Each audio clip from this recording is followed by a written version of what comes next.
Hi there. Before we begin, I want to be honest with you. I'm new to this. This might be your first time hearing me.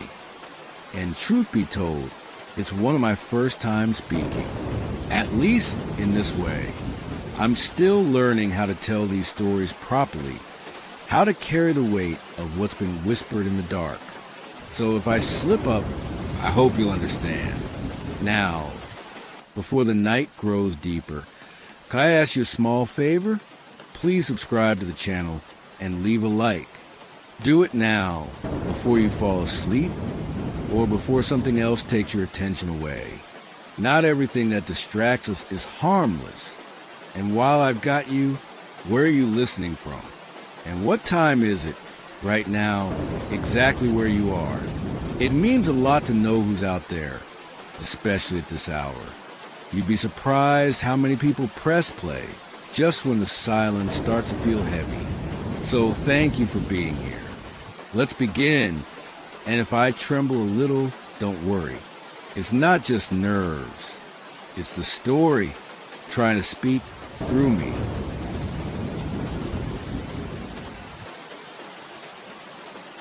I've always wondered why humans are so drawn to horror stories. Perhaps there's comfort in confronting our fears in controlled doses. Or maybe we're simply fascinated by what exists beyond our understanding. Tonight, as the rain falls outside your window, creating that perfect cocoon of solitude, I'd like to tell you about something that happened to me. Something I've never shared with another soul. Until now. My name is Eleanor Webb. 3 years ago, I inherited a property from a distant relative I'd never met, my great-aunt Beatrice. The solicitor explained that I was her only living relative, though I had no recollection of her existence in our family conversations.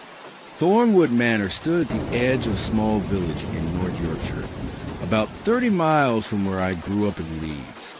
The locals called it the Forgotten House, as it had remained unoccupied for nearly 2 decades before it fell into my possession. I remember the first time I drove up to the property. It was an evening much like this one, rain tapping gently on my windscreen as I navigated the narrow country lanes. The manor revealed itself gradually through the mist, a Victorian shadow against the darkening sky. 3 stories of weathered gray stone, with a turret on the eastern side and windows that seemed to watch me as I approached. Not exactly welcoming, but there was something oddly familiar about it, like recognizing a face from a dream you can't quite recall. The caretaker, Mr. Finch, met me at the entrance, an elderly man with weather-beaten skin and eyes that seemed too bright for his age. "Miss Webb," he said, tipping his flat cap, "welcome to Thornwood." He handed me a large iron key, its weight substantial in my palm. "Your great-aunt would be pleased," he added, with a peculiar emphasis I couldn't decipher. "She always said the house would find its way to you." I thanked him, attributing the odd comment to village eccentricity, and stepped into what was now my home. The interior was surprisingly well preserved. Antique furniture draped in dust sheets, bookshelves lined with leather-bound volumes, a grandfather clock in the hallway that had stopped at 3:17. I spent that first evening exploring. The drawing room with its ornate fireplace, the study filled with curious artifacts, dried flowers pressed between glass, strange mechanical devices whose purposes I couldn't discern, and dozens of journals written in my gray-tan, spindly handwriting. And then there was the top floor, while the rest of the house felt merely uninhabited. The atmosphere changed as I climbed the narrow staircase to the 3rd story. The air grew noticeably colder. Sound seemed muffled, as if the very walls were absorbing them. 5 doors lined the corridor, all closed except for one at the far end, which stood slightly ajar. I remember hesitating, my hand on the banister. Something about that floor felt unwelcoming, but curiosity pushed me forward. The first 4 rooms contained nothing remarkable. Spare bedrooms with 4-poster beds and heavy curtains. But the 5th room, the one with the partially open door, was different. It was a child's nursery.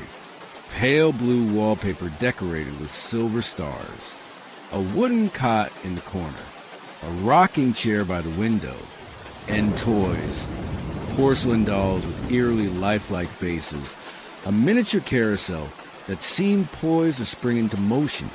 A dollhouse that was an exact replica of Thornwood Manor itself. But what struck me most was how pristine everything appeared, unlike the rest of the house.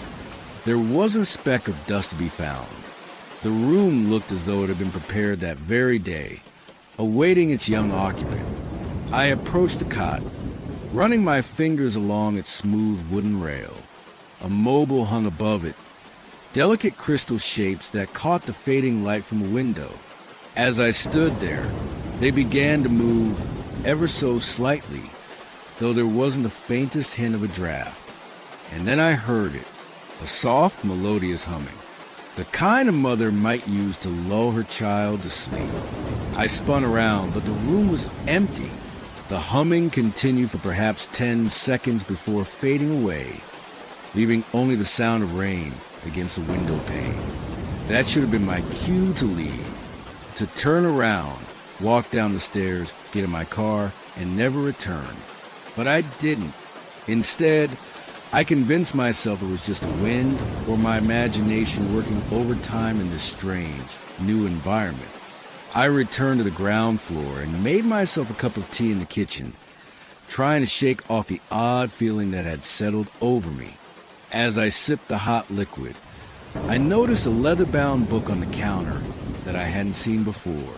Its cover was unmarked, but when I opened it, I found it was a journal, the handwriting matching the other books I'd seen in the study.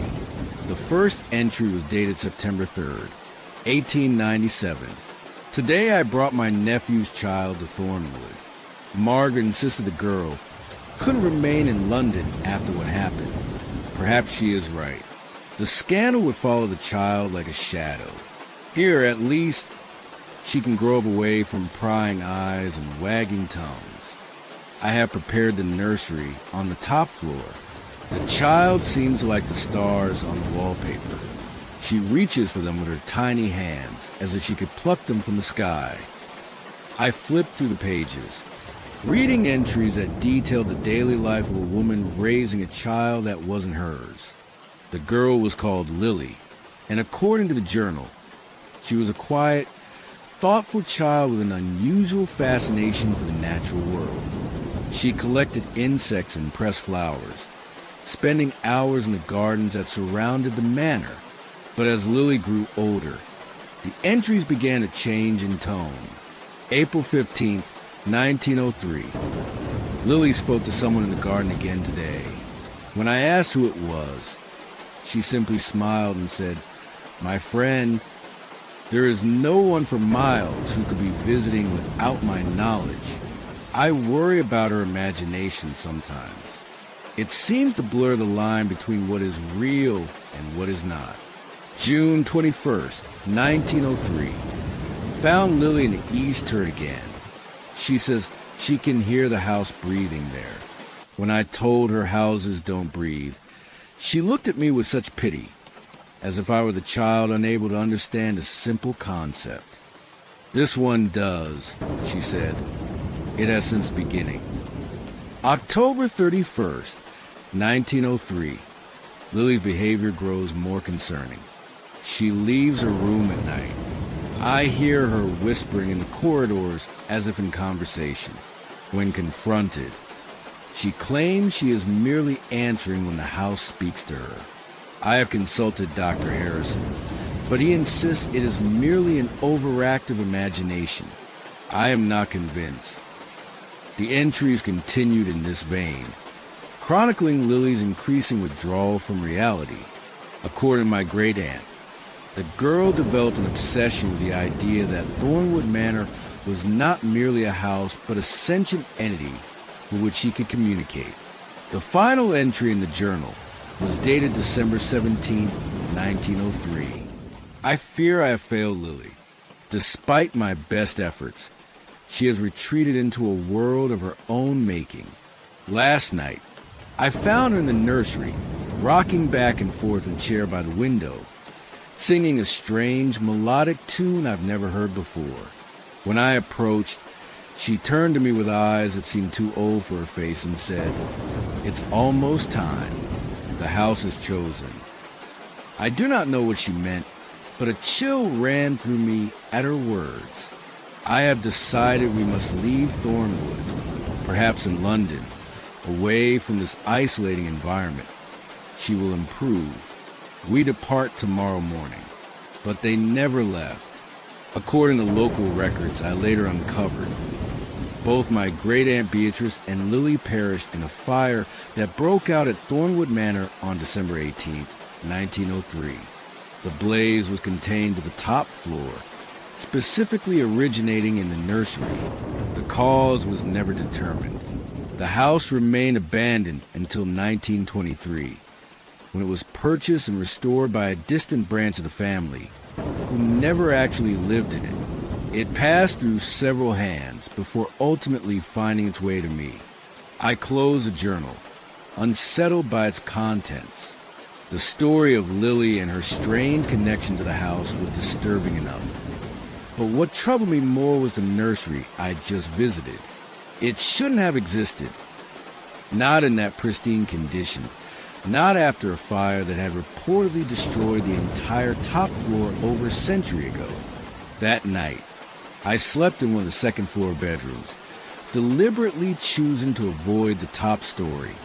Sleep came fitfully, interrupted by strange dreams.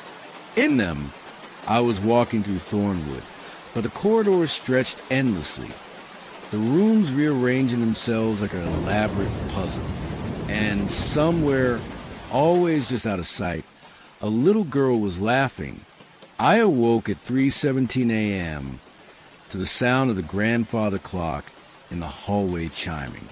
The very same clock that had been stopped when I arrived. Sitting up in bed, I strained to listen. The rain had stopped, leaving an oppressive silence in its wake. And then I heard it. The faint sound of a child's footsteps overhead, the gentle creak of floorboards, the whisper of movement. I told myself it was just the house settling. Old buildings make noises. Everyone knows that. But then came the singing, the same melodious humming I'd heard in the nursery. Only now it was accompanied by words I couldn't quite make out. I sat frozen, the bed sheets clutched in white-knuckled hands, as the singing grew closer, not coming from above anymore, but from the landing outside my bedroom, and then directly outside my door. The doorknob turned slowly.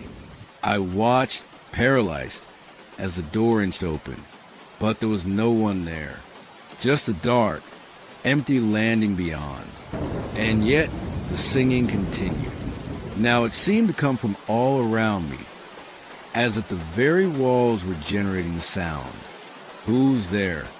I finally managed to ask, my voice barely above a whisper. The singing stopped abruptly. For a moment, there was absolute silence. Then a child's voice, clear as crystal. "You came back, Lily. You finally came back." I scrambled out of bed, flicking on the lamp on the bedside table. The sudden light revealed nothing unusual in the room. I was alone.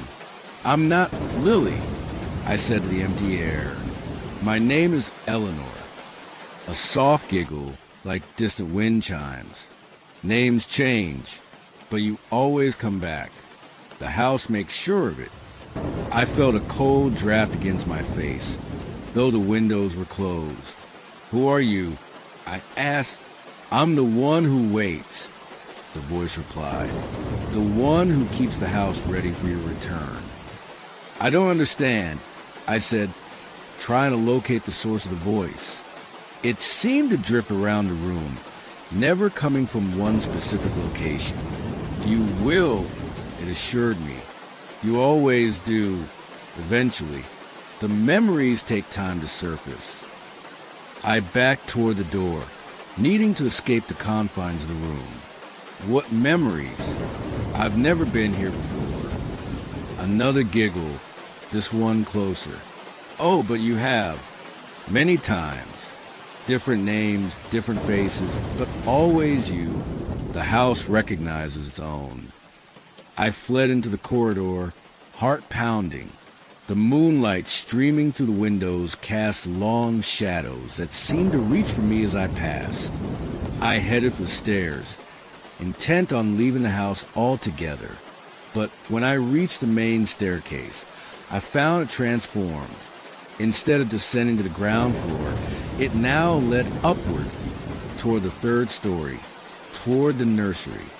I turned around, seeking another way down, but the corridor behind me had changed as well.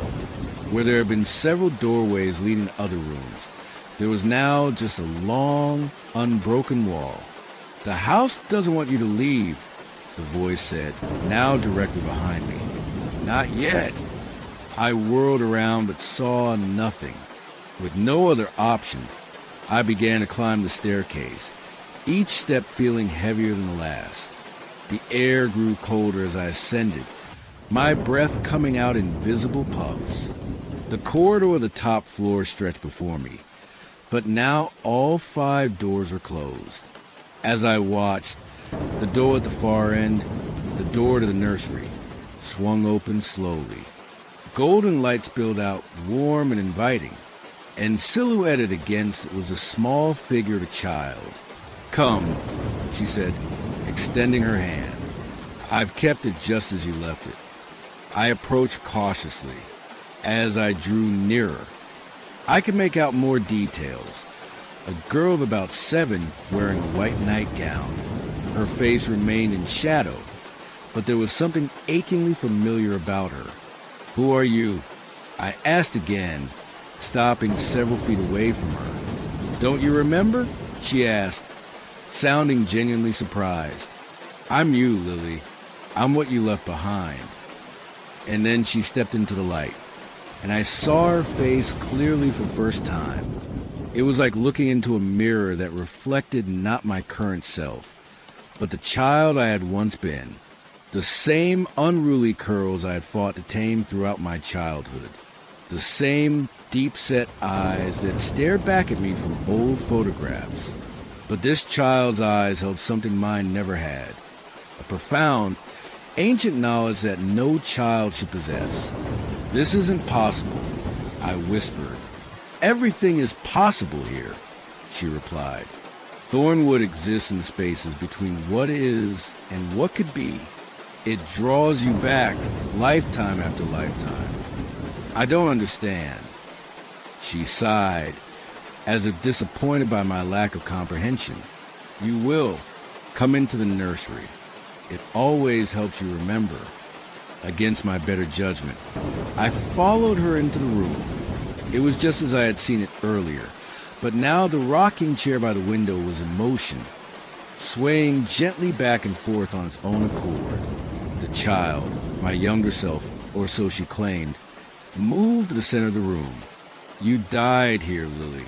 We both did. In the fire." I shook my head. "That was over a century ago. I'm not Lily." "Names change," she repeated.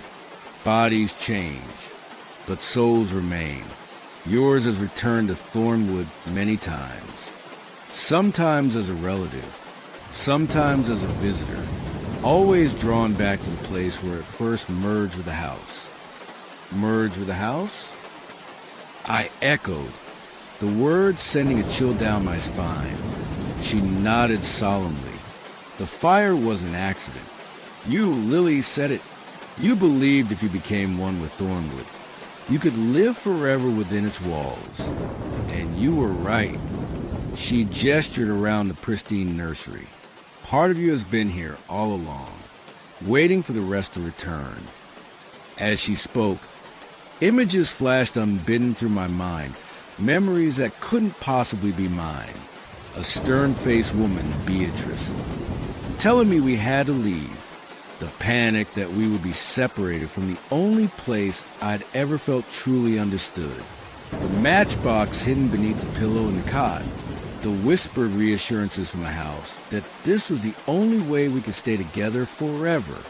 I staggered backward, overwhelmed by the foreign recollections invading my consciousness. This isn't real, I insisted. You're not real. I'm as real as you are, she countered.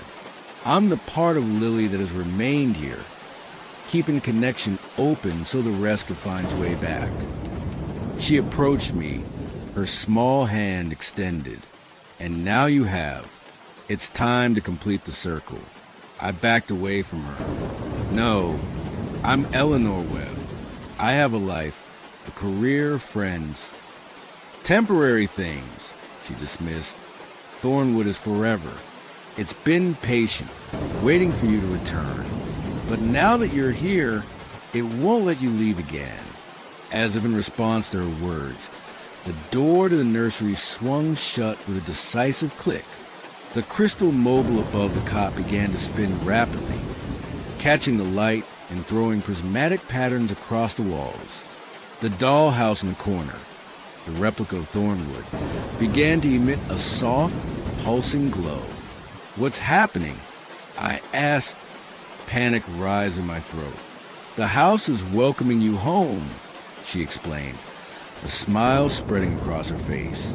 It's beginning the reunion. I lunged for the door, but the handle refused to turn under my frantic grip. Outside, a storm had begun, rain lashing against the windows with unnatural force. You can't fight it, the child said, watching my desperate attempts to escape. The more you resist, the harder it will be. I spun to face her. What exactly is it trying to do? Reclaim what belongs to it, she replied simply. When Lily set the fire, her intention was to become one with Thornwood. The ritual was incomplete. Only part of her essence merged with the house. The rest was reborn, living multiple lives, always eventually finding its way back here. She pointed at me. You are the final piece. Once you accept the truth and surrender to the house, the merger will be complete. And if I refuse, her expression turned sad. Then Thornwood will take what it needs by force. It's been patient for over a century. That patience has limits. As if to emphasize her point, the floor beneath my feet began to tremble. The wallpaper rippled like water, the stars upon it seeming to detach and float in the air.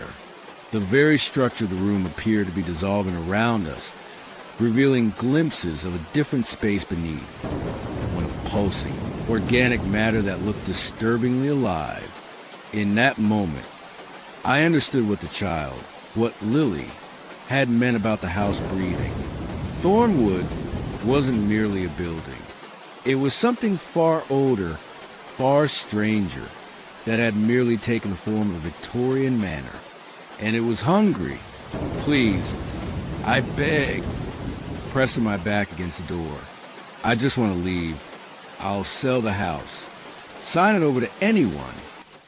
It doesn't want anyone, she interrupted. It wants you. It's always been you. From the moment you first stepped inside as Lily, you awakened it, and in return, it offered you eternity. The floor bucked beneath me like a living thing, sending me sprawling forward. The child approached, standing over me with that same ancient knowledge in her eyes. Don't be afraid, she said, reaching down to touch my face. Her fingers were ice cold. I've been waiting so long for this moment, for us to be whole again.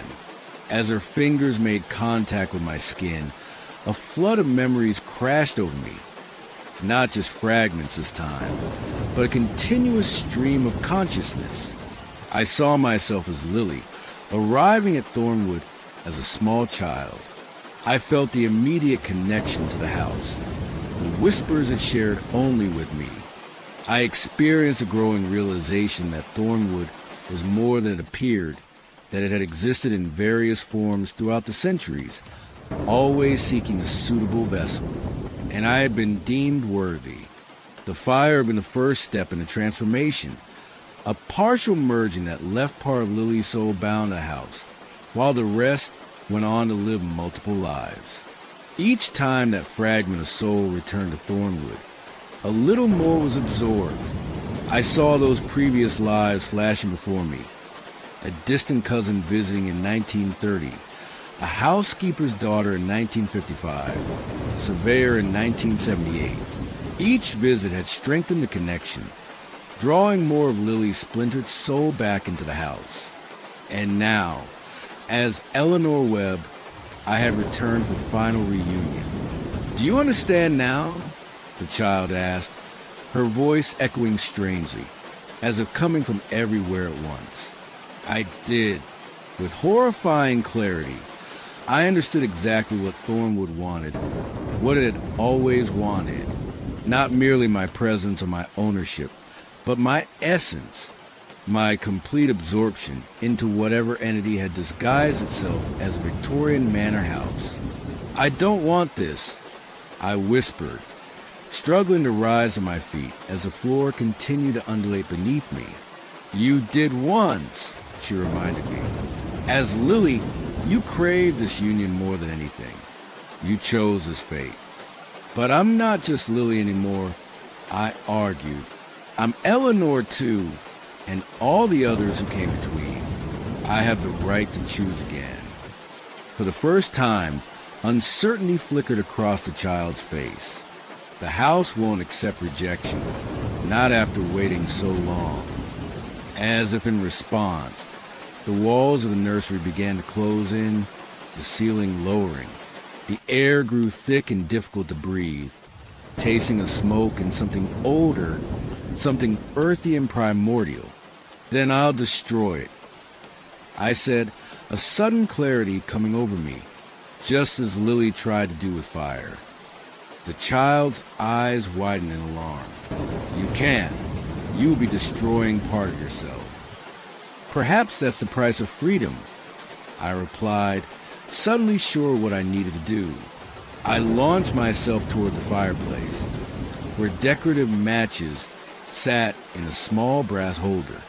The floor rose to meet me, trying to throw me off balance, but I was prepared this time, riding the movement like a wave. I grabbed the matches, striking one against the rough stone of the fireplace. It flared to life, the small flame dancing in my hand.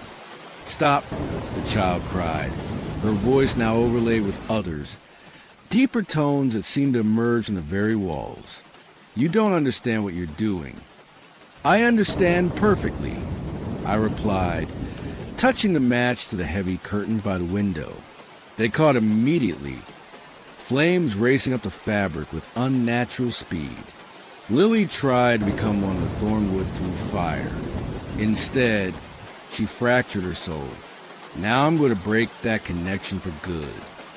The house shuddered violently, the floor beneath me buckling as if in pain. The child's form flickered, momentarily revealing something else beneath. Something with too many limbs and eyes that glowed like embers. "You cannot escape what you are," it hissed, no longer bothering to maintain the child's voice. "You belong to Thornwood. You always have." "Not anymore," I declared, striking another match and tossing it onto the antique rug. The dry material caught instantly. The fire spread with impossible speed, engulfing the nursery in moments. Yet despite the heat and smoke, I felt strangely untouched by the flames. They parted around me as if I were protected. The entity that had worn the child's form writhed in the center of the room, its appearance shifting rapidly between the little girl, various shadows of my past lives, and something else entirely, something ancient and hungry that had been lurking within Thornwood's walls for centuries. "You think fire will release you?" it snarled, its voice making the windows rattle. "Fire is what bound you to me in the first place." "No," I corrected. fire is what bound part of Lily to you. But I'm not just Lily anymore. I've lived and loved as Eleanor Webb. That life has its own power. I close my eyes, focusing on who I was now, my memories, my experiences, my identity as Eleanor. I felt a connection to Lily stretching thin, like a thread being pulled to its breaking point. The house gave a great, shuddering groan. Plaster fell from the ceiling as the walls trembled. The entity screamed, a sound of pure rage and loss that seemed to come from everywhere at once. And then, abruptly, silence. I opened my eyes to find myself standing in the gravel driveway outside Thornwood Manor, the cool night air against my face. Behind me, the house stood unburned, unchanged, its windows dark and empty. For a moment, I wondered if it had all been a vivid nightmare. But then I noticed something clutched in my hand, a small, crystal star from the mobile that had hung above the cot in the nursery. As I stared at it, the first light of dawn broke over the horizon. Thornwood Manor seemed to shiver in the pale light, its stone facade rippling briefly, like water disturbed by a stone. Then it settled. Once again, just an old house on the edge of a Yorkshire village. But I knew better now. I knew what waited within those walls, patient and hungry, and I knew it would continue to wait, calling to the fragments of soul it had collected over the centuries, drawing them back time and again. I walked to my car, the crystal star still clutched in my hand. As I pulled away from Thornwood for the last time, I glanced in my rear-view mirror. For just an instant, I thought I saw a small figure in a white nightgown standing in an upper window, watching me leave. I never returned to Thornwood Manor. I signed the property over to a historical preservation trust, with a strict provision that it never be occupied, merely maintained from the outside. Sometimes I wonder if that was the right decision, whether I should have tried to destroy it completely. But deep down, I suspect that whatever dwells within Thornwood cannot be so easily eradicated. Sometimes on nights like this, when the rain taps gently against the window panes, I feel a tugging sensation, as if something is calling me back. And occasionally in my dreams, I hear a child's voice singing a familiar melodic tune. But I no longer answer that call. I've made my choice, claimed my freedom. The part of me that was once Lily remains with Thornwood, and there will stay, an incomplete collection in an ancient, patient hunter's gallery. So tonight, as you listen to rain outside your window, I have just one piece of advice. If you ever inherit a house you've never seen, from a relative you've never met, be very, very careful about accepting the key, because some doors, once open, can never truly be closed again. And some houses are much more than they appear.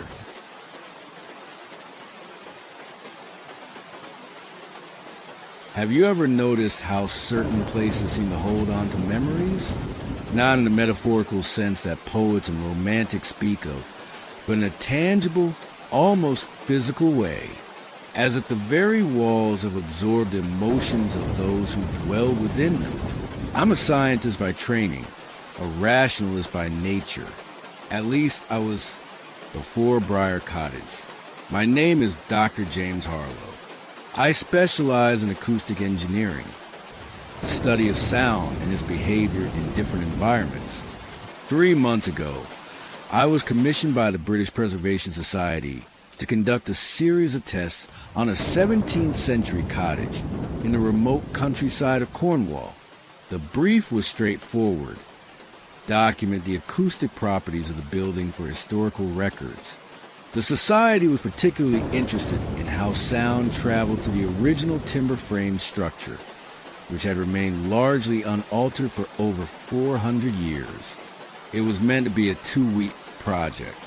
Simple, methodical work that would result in a comprehensive report and possibly contribute to my upcoming paper on acoustic preservation in historical buildings.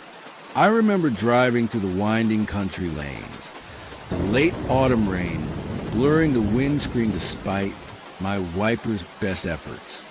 I'd been told the cottage was isolated, but I hadn't quite prepared myself for just how removed it would be from civilization. The nearest village, Trelawin, was 7 miles away, and the narrow, single-track road that led to the cottage hadn't seen proper maintenance in decades. Briar Cottage revealed itself gradually as I rounded the final bend. A small, unassuming structure of weathered stone and dark timber, nestled at the edge of an ancient woodland. No other dwellings were visible in any direction, just rolling moors stretching toward the distant coastline. My contact at the Preservation Society, Mrs. Penrose, had mentioned that the cottage had been uninhabited for nearly 30 years, ever since the previous owner, an elderly widow named Agnes Trevelyan, had passed away. The society had acquired it shortly thereafter, but had done little with it beyond basic maintenance. It's a time capsule, Mrs. Penrose had told me during our briefing in London. Everything inside remains exactly as it was when Agnes died. It's rather remarkable, really like stepping back in time. What she'd failed to mention was a profound sense of unease that seemed to emanate from the cottage. As I parked my car and approached the front door, key in hand, I felt an inexplicable reluctance to enter, as if some primal instinct was warning me to turn around and drive away. I dismissed the feeling as travel fatigue, unlocked the door, and stepped inside. The interior was dark, the air thick with the musty scent of disuse. Once my eyes adjusted, I found myself in a small entrance hall. To my right was a parlor. To my left, a modest kitchen with an old Aga stove. A narrow staircase directly ahead led to what I presumed would be the bedroom, and perhaps a small bathroom. Everything was covered in a fine layer of dust, though less than I might have expected after 30 years. Perhaps the society had arranged for occasional cleaning. The furnishings were sparse but well made. Solid oak pieces that had weathered the decades gracefully. I set about unpacking my equipment. Sensitive microphones, a sound level meter, a spectrum analyzer, and various recording devices. My plan was to conduct a series of tests, measuring how sound waves behaved in each room, how they traveled between spaces, and how the cottage's unique construction affected acoustic properties.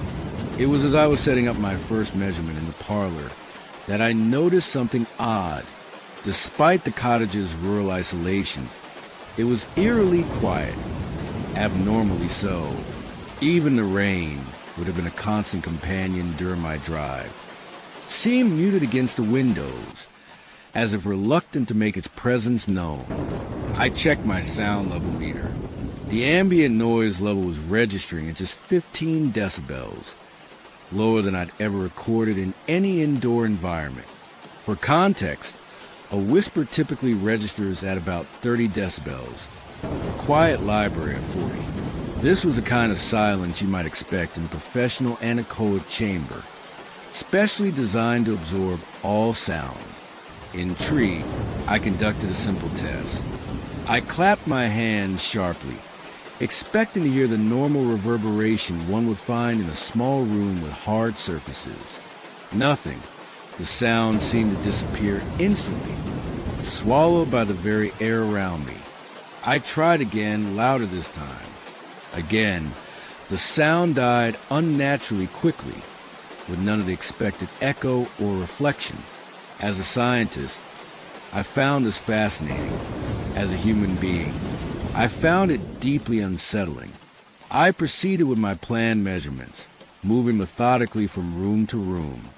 Each space exhibited the same unusual acoustic properties, an absorption of sound that defied the physical characteristics of the materials present. It was as if the cottage was consuming sound itself. By evening, I had completed my initial survey of the ground floor. The rain had intensified, though inside it remained disconcertingly quiet. I prepared a simple dinner on the Aga, which I had managed to coax back to life, and ate at the small wooden table in the kitchen. As night fell, the cottage seemed to grow even quieter, if such a thing were possible. I found myself making small noises deliberately, humming as I washed up, letting the cutlery clatter slightly as I dried it. Anything to break the oppressive silence. I decided to turn in early, planning to begin measurements upstairs the following morning. The bedroom was small but comfortable, with a large four-poster bed that dominated the space. A faded quilt covered it, embroidered with an intricate pattern of briars and thorns that matched the cottage's name. As I lay in bed that first night, I realized that I couldn't hear my own breathing. I could feel my chest rise and fall, feel the air enter and leave my lungs, but the sound was absent, as if it, too, was being consumed by whatever strange property affected the cottage. Despite the unsettling silence, I eventually drifted off to sleep. I awoke sometime in the early hours, the room pitch black around me. For a moment, I couldn't determine what had disturbed my sleep, and then I heard it, a sound, in the overwhelming silence of Briar Cottage. Any noise would have been noticeable, but this was particularly distinctive. Footsteps, slow and measured, moving across the ceiling above me. I froze, suddenly wide awake. There shouldn't be anyone else in the cottage. More importantly, there shouldn't be a room above the bedroom. I'd studied the floor plans provided by the Preservation Society, and the cottage was a simple two-story structure with no attic or loft space. The footsteps continued, moving from one side of the ceiling to the other, then back again. A steady, deliberate pace that suggested someone or something pacing. I reached for my phone, using the screen's light to illuminate the room. Nothing seemed out of place. The footsteps continued for perhaps another minute, then abruptly stopped. The silence returned, somehow deeper than before. I told myself there must be a logical explanation. Perhaps an animal had found its way onto the roof, a squirrel or a bird seeking shelter from the rain. Perhaps the old timbers were settling, creaking in ways that merely sounded like footsteps to my sleep-addled brain. I eventually fell back into an uneasy sleep, dreaming of endless corridors where my calls for help made no sound at all. The next morning, I examined the ceiling carefully in the daylight. There were no markings, no trapdoor, nothing to suggest access to any space above. The cottage's roof was visible from outside, sloping down directly over the bedroom with no room for any significant gap between ceiling and rafters. I continued with my measurements, focusing on the upper floor. The acoustic anomalies persisted. Sound simply didn't behave as it should within the cottage's walls. I attempted various tests, using different frequencies and volumes, but the result was always the same, an unnatural absorption that defied scientific explanation. That evening, as I was reviewing my data, I decided to search the cottage more thoroughly. If there was something structural causing these unusual properties, perhaps I could find evidence of it. In the bedroom, I noticed a small chest of drawers that I'd overlooked during my initial survey. It was tucked into the corner, partially hidden by the bed's heavy curtains. Inside the top drawer, I found a journal bound in faded leather. The name Agnes Trevelyan was written in careful script on the first page, dated 1982, approximately 10 years before her death. I hesitated, feeling like an intruder in the woman's private thoughts, but my curiosity outweighed my reservations. The early entries were mundane, notes about her garden, observations about the weather, occasional mentions of visits from her niece from Trellowin. But as I continued reading, the entries took a darker turn. October 3rd, 1983. The silence is growing stronger. Today I dropped the pan in the kitchen and it made no sound at all. I find myself singing aloud simply to reassure myself that I still can. December 15th, 1983. The pacing has begun again. Always at night, always directly above my bed. I've searched every inch of this cottage. There is nowhere someone could hide, no space where anyone could walk. And yet, I hear it night after night. January 7th, 1984. I spoke with Reverend Collins from the Village Today. I asked him about the cottage's history, specifically about the rumors I've heard from the locals. He was reluctant to discuss it, but eventually admitted that there were stories, ugly stories, about the original occupants, a family named Caro, who lived here in the mid-1600s. The father was said to have gone mad after returning from the Civil War, convincing himself that sounds were dangerous, that voices and noises were carriers of demonic influence. The Reverend didn't know the details, but the family perished here. The cottage stood empty for decades afterward.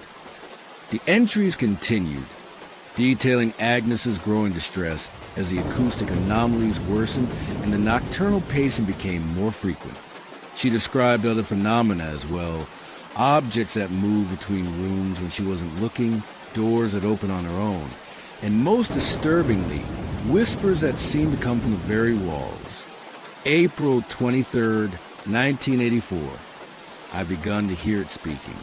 Not just footsteps anymore, but words. Fragments at first, but now whole sentences. It speaks with many voices, sometimes all at once.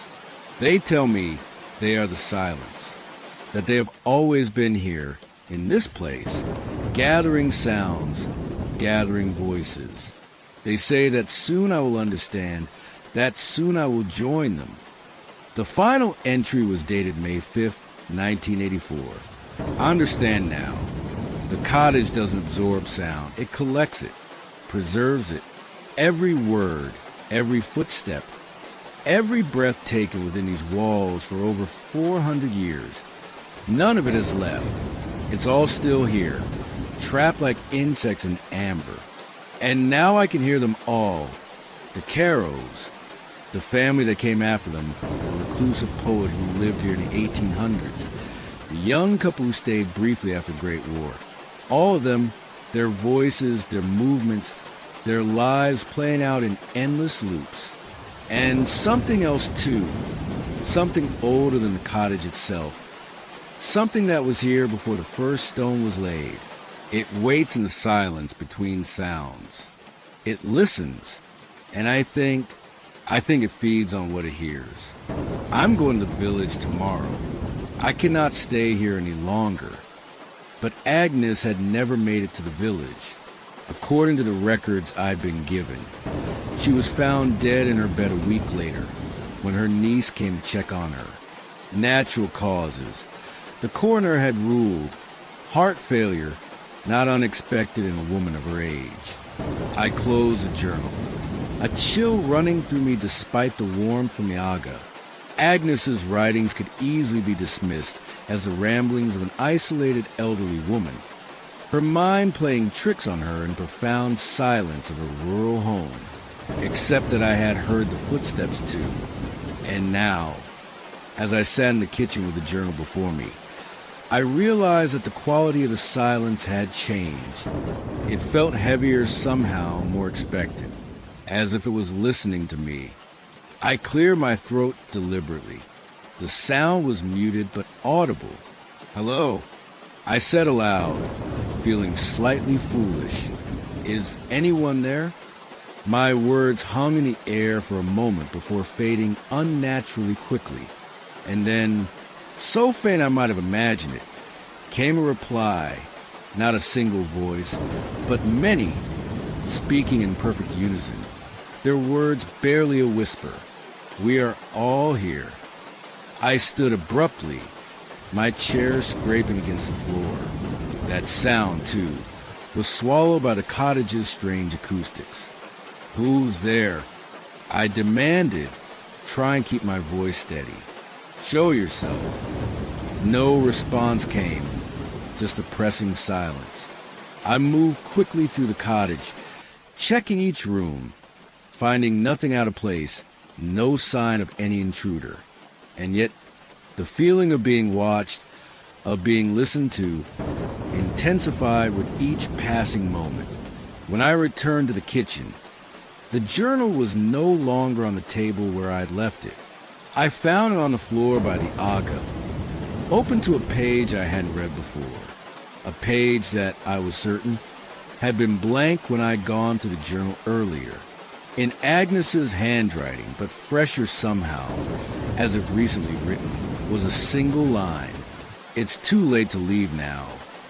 I backed away, my scientific mind struggling to rationalize what I was seeing.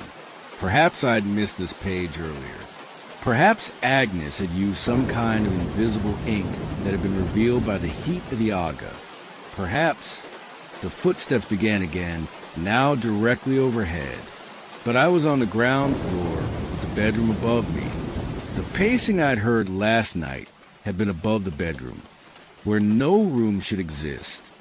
I ran outside into the rain, my heart pounding.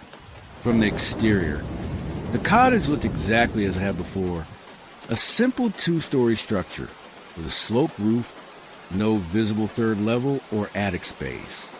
As I stood there, rain soaking through my clothes, I saw a light flicker in the bedroom window, a silhouette pass across it, the shape of a person moving slowly back and forth.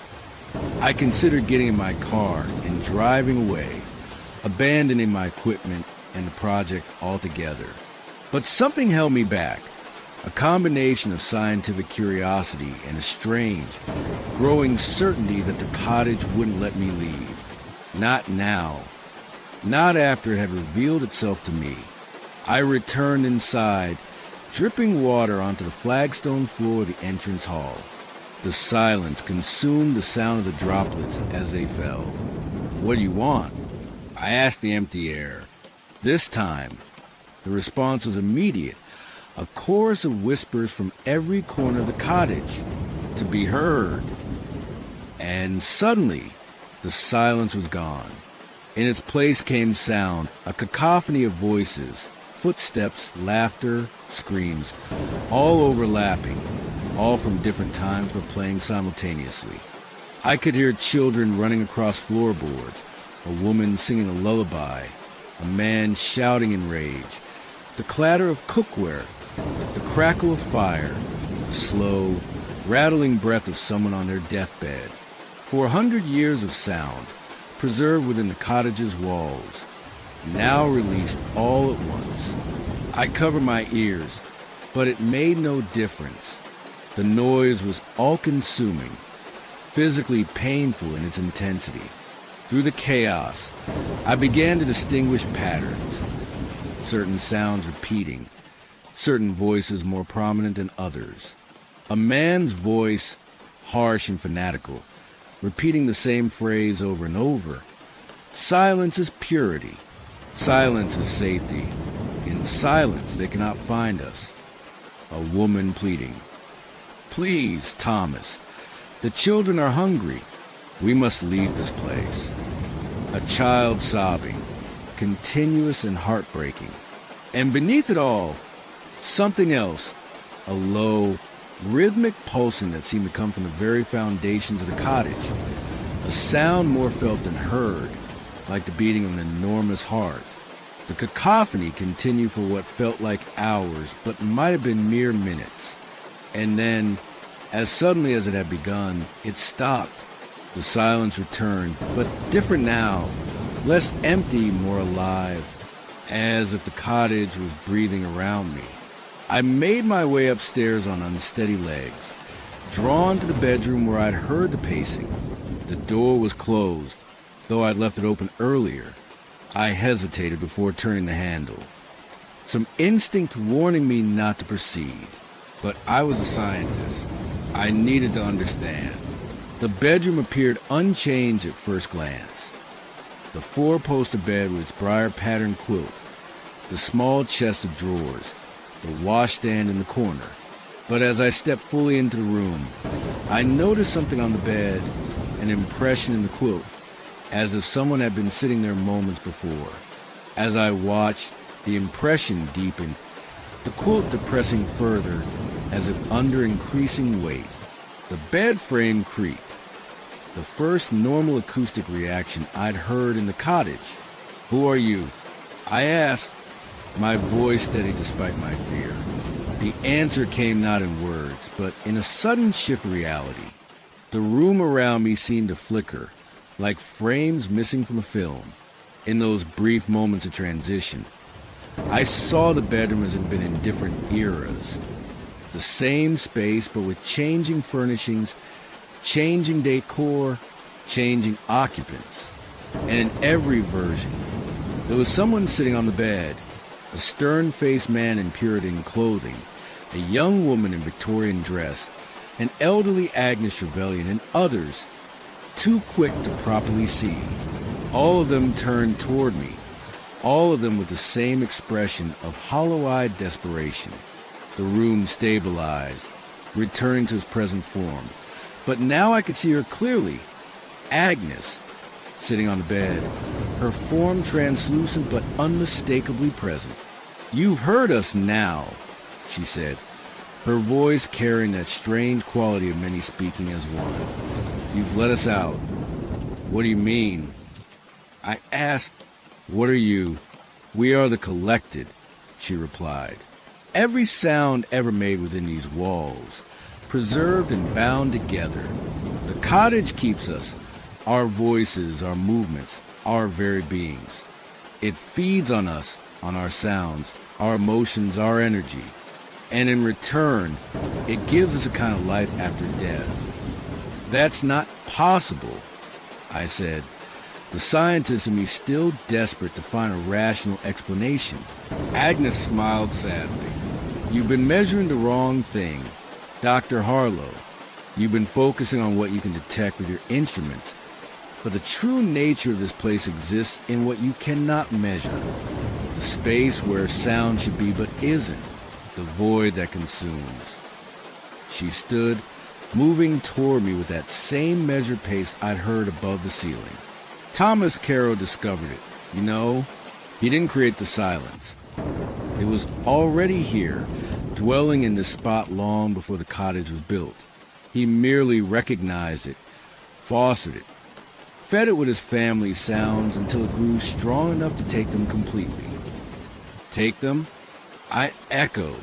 "We all become part of it eventually," Agnes said, her form wavering like a reflection in disturbed water. "Everyone who lives here, everyone who speaks or sings or cries within these walls. The cottage collects us, preserves us, and now it's sampled you, Dr. Harlow. It's tasted your voice, your footsteps, your breathing." A cold dread settled over me. What does that mean for me? "It means you have a choice," she said, now standing directly before me. "You can try to leave, to escape before the cottage's hold on you strengthens. Some have managed it. Those who stayed only briefly, who spoke little, who made few sound for it to capture. Or," I prompted, "or you can stay, become the keeper, learn to control it, to direct the silence, to choose which sound to preserve and which to release." She gestured around the room. "That was my role until I grew too afraid, until I tried to flee. The cottage doesn't tolerate abandonment. And if I choose to leave..." Agnes's form flickered again, and for a brief moment, I saw what lay beneath her human appearance. A void in the shape of a woman, an absence so complete it hurt to look upon. "Then pray you made little impression on this place," she said. "Pray it hasn't taken enough of you to pull you back." She faded from view, and the oppressive silence returned. I didn't sleep that night. I packed my equipment with trembling hands, determined to leave at first light, whether Agnes's appearance had been a ghost, a hallucination, or some acoustic phenomenon I couldn't explain. One thing was clear. Briar Cottage was not a place I wished to remain. As dawn broke, I carried the last of my cases to the car. The cottage stood silent behind me, its windows like watchful eyes. I felt its attention, its hunger, as I placed the final bag in the boot. I paused before getting into the driver's seat, looking back at the structure that had defied everything I thought I knew about acoustics, and perhaps about reality itself. "Goodbye," I said clearly, deliberately. "I'm leaving now." The cottage offered no response, no sound, no movement. Just that patient, waiting silence. I drove away, watching in the rearview mirror as Briar Cottage receded into the morning mist. The further I got, the lighter I felt, as if some weight was lifting from me with each mile of distance. By the time I reached Trelawin, I was almost convinced I'd imagined the entire experience. The unnatural silence, the voices, Agnes's ghostly form. Perhaps I'd been working too hard. Perhaps the isolation had affected me more than I'd realized. I stopped at the village pub for breakfast, grateful for the normal sounds of clinking plates and murmured conversations. As I waited for my food, I struck up a conversation with the elderly bartender, casually mentioning that I'd been staying at Briar Cottage.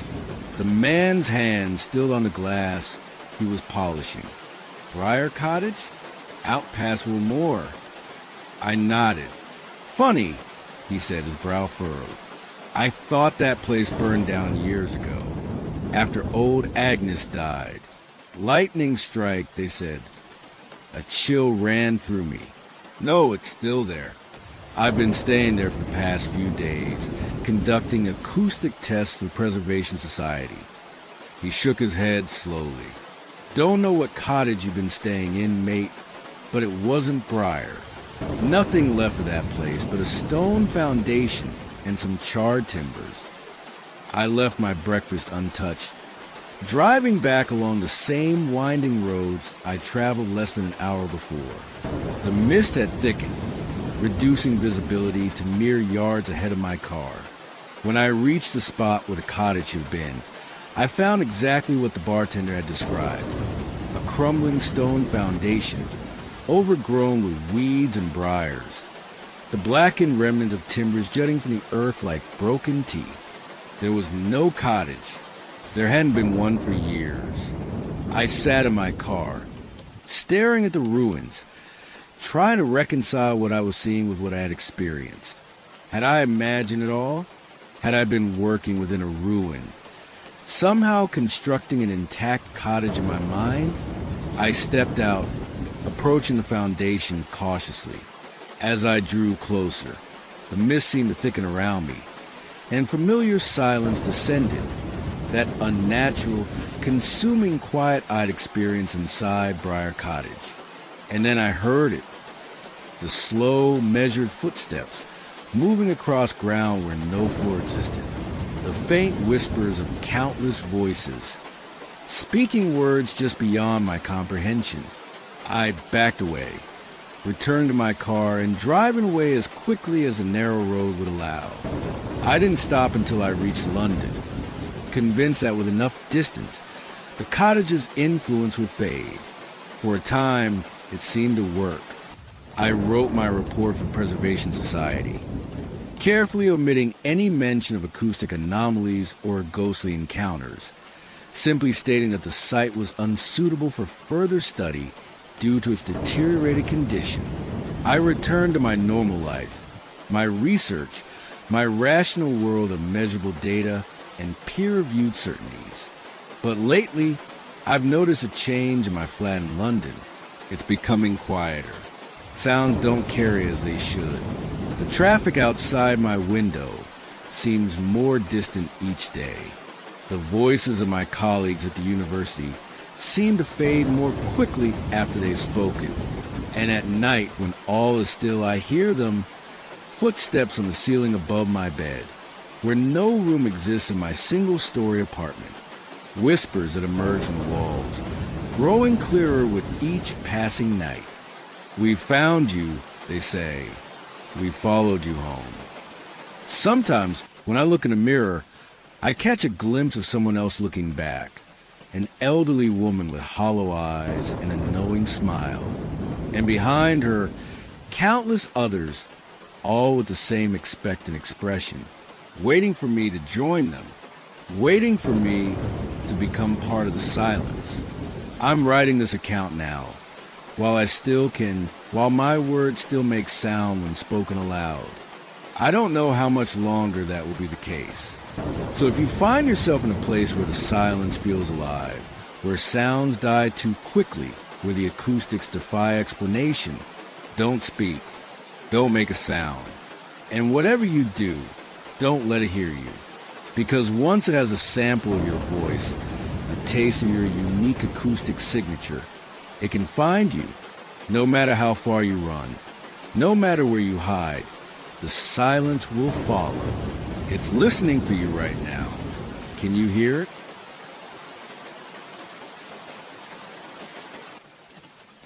There are rules to night driving that most people instinctively understand.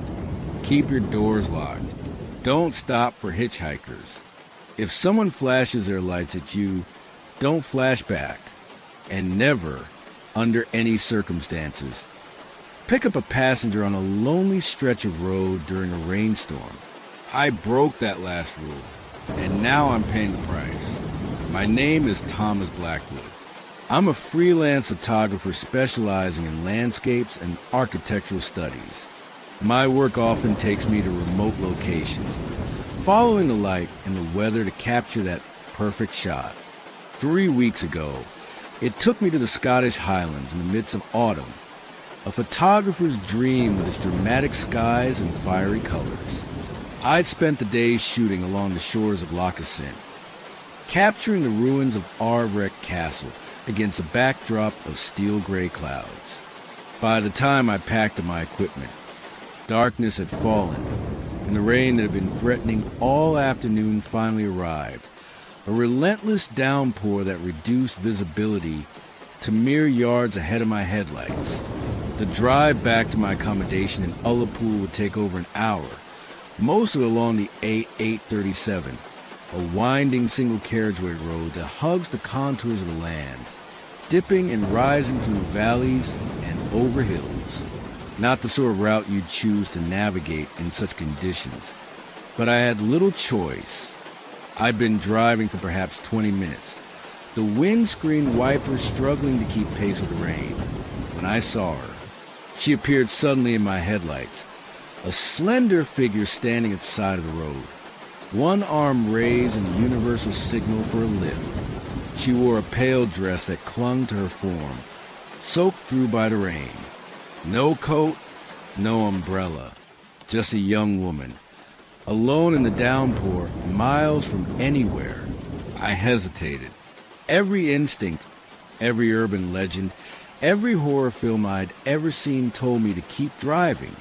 But the rational part of my brain, the part that couldn't reconcile leaving someone stranded in such conditions, won out. I slowed the car and pulled over. She approached quickly, yanking open the passenger door before I could reconsider. "Thank you," she said as she slid into the seat beside me, her voice soft with a lilting Highland accent. I thought no one would stop. Water dripped from her dark hair, creating a small puddle on the leather seat. She was younger than I'd initially thought, perhaps in her early 20s, with pale skin and eyes so dark they appeared almost black in the dim light of the car's interior. "Where you headed?" I asked, pulling back onto the road. "Cromarty," she replied, "on the Black Isle." I frowned. Cromarty was at least 2 hours away, in the opposite direction from Ullapool. "I'm only going as far as Ullapool tonight," I told her, "but I can drop you somewhere you might find another ride." She smiled, an expression that didn't quite reach her eyes. "Ullapool will be fine. I have family there who can help me." I nodded, relieved that I wouldn't have to dramatically alter my plans. "I'm Thomas," I said, offering my name as a way to ease the awkward silence that had settled between us. Ailey, she responded after a pause that lasted a beat too long. My name is Ailey Mackenzie. The rain intensified, hammering against the roof of the car. I focus on the road ahead, the narrow strip of tarmac barely visible for the curtain of water. We drove in silence for several minutes before I attempted conversation again. What brings you out this way on such a miserable night? I asked, keeping my tone casual. I was visiting my mother's grave, she said matter-of-factly, at the old churchyard near Ingadam. I do so every year on this day. I'm sorry for your loss, I said automatically. It was a long time ago, Ailey replied. Her hand moved to her throat. Fingers tracing what I now noticed was a thin silver chain disappearing beneath the collar of her dress. She drowned in the lock. They said it was an accident, but she trailed off, leaving the implication hanging in the air between us. But you don't believe it was? I prompted, curious despite myself.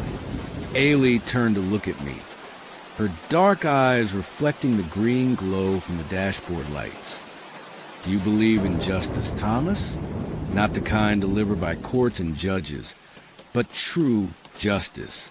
The kind that comes for everyone in the end, no matter how long it takes. There was something in her voice, a hard edge beneath the soft accent, that made me uneasy. I tightened my grip on the steering wheel. I suppose I do, I answered carefully, though I think it's rarely as poetic as people hope. She smiled again, that same expression that never reached your eyes.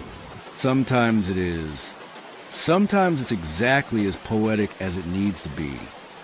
We lapsed into silence once more. I switched on the radio, hoping for a weather report, but received only static. After trying several stations with the same result, I turned it off again. There's poor reception in these parts, Ailey said. Too many mountains, too few transmitters. We exist in a kind of void here. You've lived in the area your whole life? I asked, in a manner of speaking. She replied cryptically. My family has roots here going back centuries. The Mackenzies have always belonged to this land. As we rounded a bend, my headlights illuminated a sign, Ullapool 30 miles. The relief I felt was immediate and surprising in its intensity. Just 30 more minutes of driving, and I could drop off my increasingly disconcerting passenger. Not much further now, I said, trying to sound cheerful. Ailey didn't respond. When I glanced over, I noticed she was shivering slightly. Her pale dress still soaked through. There's a blanket in the back seat, if you'd like it, I offered, and I can turn up the heating.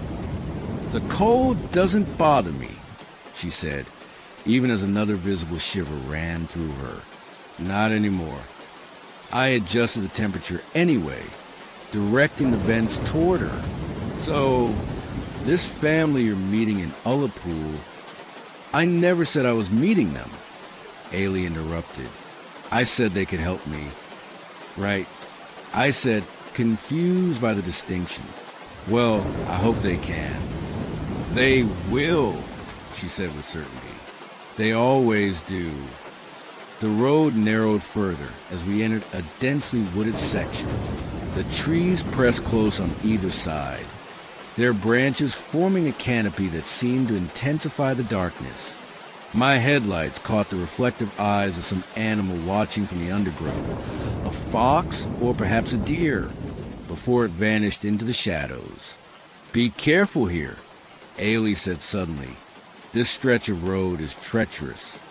Many have lost their way. Some have lost much more. As if on cue, the car's GPS system, which had been reliably guiding me back Ullapool, suddenly beeped and displayed an error message. Signal lost. Told you, Ailey said, a note of satisfaction in her voice. A void. I frowned. tapping the screen to try to reset the device. "It's fine. I know the way." "Do you?" she asked. "Are you certain?" I was about to respond when I noticed something odd. The road we were on should have been curving to the left, following the contour of Lockwood as it led toward Ullapool. But we were heading straight, the trees growing thicker around us. No sign of the lock that should have been visible to our left. I slowed the car, peering through the rain-streaked windscreen. "This isn't right," I muttered. "We must have taken a wrong turn." "There was no turn," Ailey said calmly. "You've been driving straight since you picked me up." That couldn't be true. The 837 had numerous bends and turns. I distinctly remembered navigating them on my way out that morning. Yet I couldn't recall making any turns since Ailey had entered my car. I stopped the vehicle, putting it in park and reaching for my phone. No signal, as expected in these remote parts. I attempted to bring up my offline Maps app, but the screen remained stubbornly blank, as if the very concept of location had become meaningless. "Where are we?" I asked, unable to keep the edge of panic from my voice. "Between," Ailey answered enigmatically. "Neither here nor there. A place of transition." I turned to look at her properly for the first time since she'd entered my car. In the harsh glare of the interior light, I noticed details I'd missed before. Her dress wasn't just pale. It was white, the fabric old-fashioned with a high collar and long sleeves. And it wasn't just wet. It was stained in places with something dark that couldn't be water. More disturbing was her skin. What I'd taken for pallor in the dim light was something else entirely. A bloodless, almost translucent quality that no living person could possess. "What's happening?" I demanded. "Who are you?" Ailey tilted her head slightly, studying me with those impossibly dark eyes. "I told you, Ailey Mackenzie, though some know me as the Lady of the Lock." Her fingers again went to the silver chain at her neck, pulling it out to reveal a locket. She opened it, showing me a small, faded photograph inside, a stern-looking man with a beard and piercing eyes. "My husband," she said, "Alexander Fraser. Does the name mean anything to you?" I shook my head, my mouth suddenly dry. "It meant something to your grandfather," she said. "Robert Blackwood." The mention of my grandfather's name sent a jolt through me. He had died before I was born.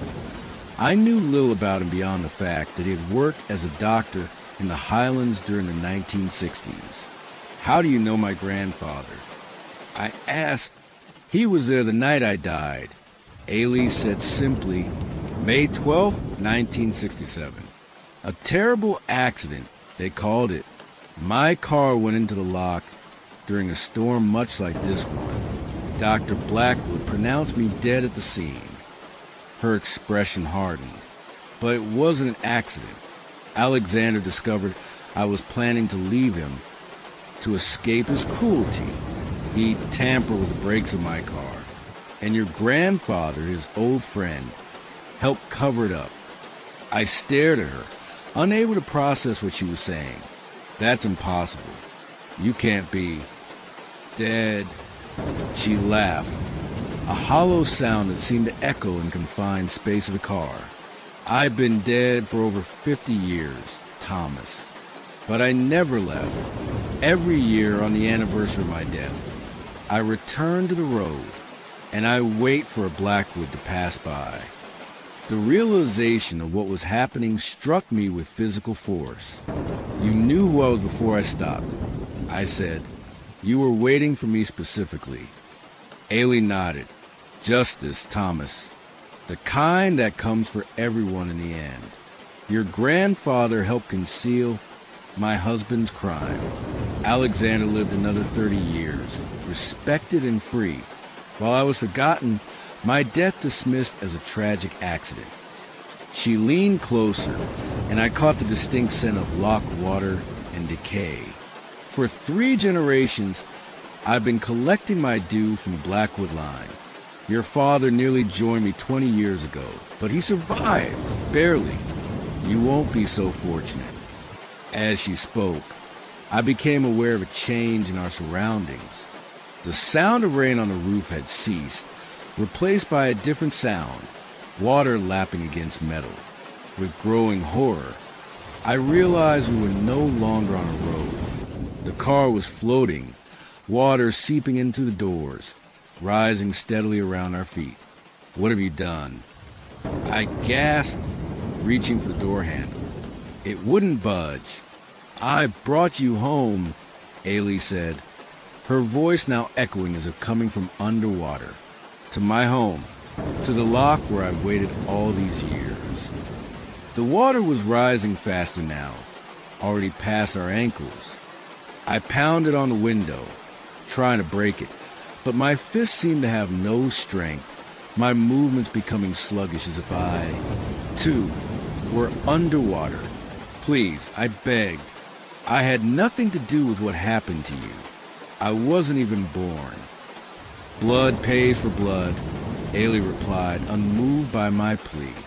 Your grandfather's crime, your father's partial payment, and now your completion of the debt. The water had reached our waists. Through the windscreen, I could see only darkness. Not the impenetrable black of night, but the murky darkness of deep water. We were sinking into Loch Assynt, miles from where I'd stopped to pick up Ailey. When they find your car, she said conversationally, as if discussing the weather, they'll assume you lost control in the storm. A tragic accident, just like mine. Her lips curled into a bitter smile. Poetic justice. The water had reached my chest now, its icy coldness numbing my limbs. Ailey remained perfectly composed, seemingly unaffected by the rising water. You don't have to do this, I said, my teeth chattering from cold and fear. Whatever my grandfather did, it wasn't me. It wasn't my father. Hasn't there been enough death? Something flickered in Ailey's eyes, a momentary hesitation, perhaps even a glimmer of empathy. I was 26 when I died, she said softly. I had a daughter, just 3 years old. I never saw her grow up. I never grew old, all because of a man's cruelty and your grandfather's complicity. Her expression hardened once more. Why should your family live full lives when mine was cut short? The water had reached my neck. In desperation, I pressed my face against the roof of the car, gulping the last pocket of air. I'm sorry, I gasped. I'm so sorry for what happened to you. For a moment, Ailey said nothing, simply watching as I struggled. Then, to my astonishment, she reached forward and touched my hand. Perhaps there is another way, she said, her voice now gentle. Another form of justice. The water stopped rising, though it didn't recede. I was still trapped, my body submerged except for my face, but no longer in immediate danger of drowning. What do you want? I asked, willing to promise anything to survive. The truth, Ailey said. After all these years, I want the world to know what really happened to me. How Alexander Fraser murdered his wife, and how Dr. Robert Blackwood falsified a death certificate to protect his friend. Her dark eyes bore into mine.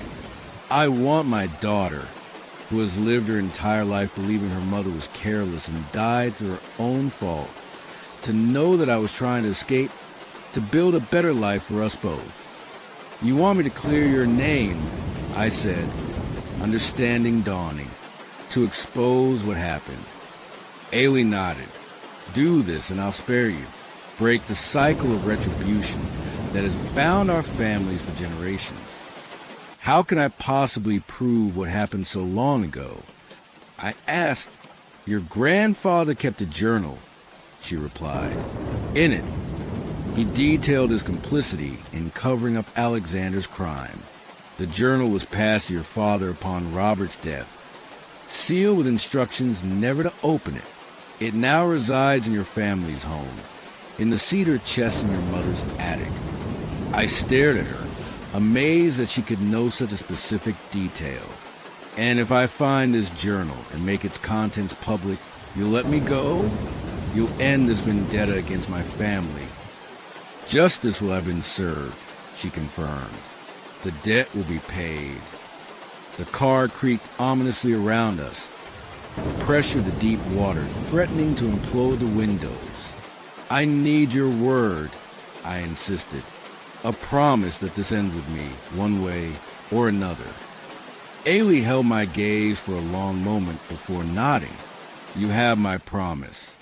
Find the journal, reveal the truth, or join me in the depths of the loch. The choice is yours, Thomas Blackwood.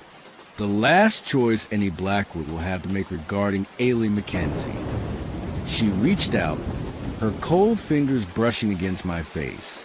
Remember this moment, she whispered. Remember my face. Remember my name. For I will be watching to ensure you keep your word. And then, with a violent surge, water filled the entire car. I felt myself losing consciousness, the cold and lack of oxygen overwhelming my senses. My last sight was of Ailey, her dark hair floating around her pale face, those black eyes watching me as darkness claimed me. I awoke with a gasp, water pouring from my mouth as I coughed and sputtered. I was lying on the shore of Loch Assynt, the rain still falling steadily around me. My clothes were soaked through, my body numb with cold. Nearby, half submerged in the loch, was my car, exactly as Ailey had shown me it would be. I staggered to my feet, disoriented and shivering.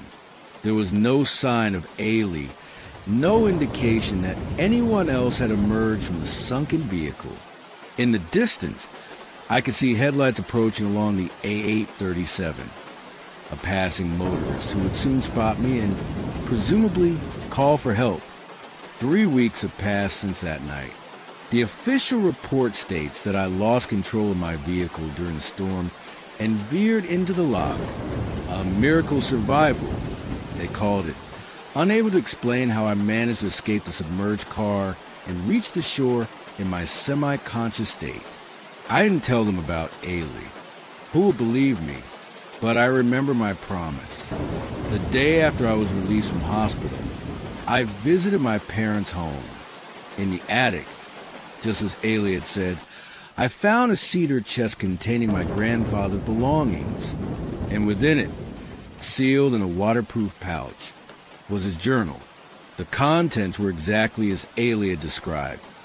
A detailed confession of how Robert Blackwood had helped his friend Alexander Fraser conceal the murder of his wife. My grandfather's words, written in a shaking hand, spoke of decades of guilt, of nights spent hearing Ailey's voice calling from the loch, of the terrible way of complicity in a young woman's death. I took the journal to the police. At first, they were skeptical. A 50-year-old murder case based on the writings of a long-dead doctor. But the journal contained details that led to a proper investigation. Alexander Fraser had died in 1997, but his crime could still be exposed. Ailey's daughter, now in her late 50s, could still learn the truth about her mother's death. The case has been reopened. Ailey's body is being exhumed for a modern autopsy. The truth is finally coming to light, just as she wanted. But something tells me this isn't the end. Sometimes when it rains, especially at night, I catch glimpses of a pale figure standing by the roadside. Not just in Scotland, but here in London, hundreds of miles from where Ailey Mackenzie died. I see her reflected in puddles in the rain-streaked windows of buses and trains. Watching, waiting. I've kept my word. I've exposed the truth. But I can't shake the feeling that Ailey has not fully released me. That perhaps there was more to her vendetta than simple justice. That maybe, just maybe, she wanted company in her watery grave, and still does. So if you're driving on a rainy night, and you see a young woman in a white dress at the side of the road, her hand raised for a lift, remember my story. Keep driving. Don't stop. And if your name is Blackwood, stay away from Scotland altogether. There are some debts that can never truly be paid, some passengers who will never reach their destination. And somewhere in the dark waters of Loch Assynt, Aileen Mackenzie is still waiting, still watching, still seeking her own particular brand of justice. For justice, as she reminded me, comes for everyone in the end, no matter how long it takes.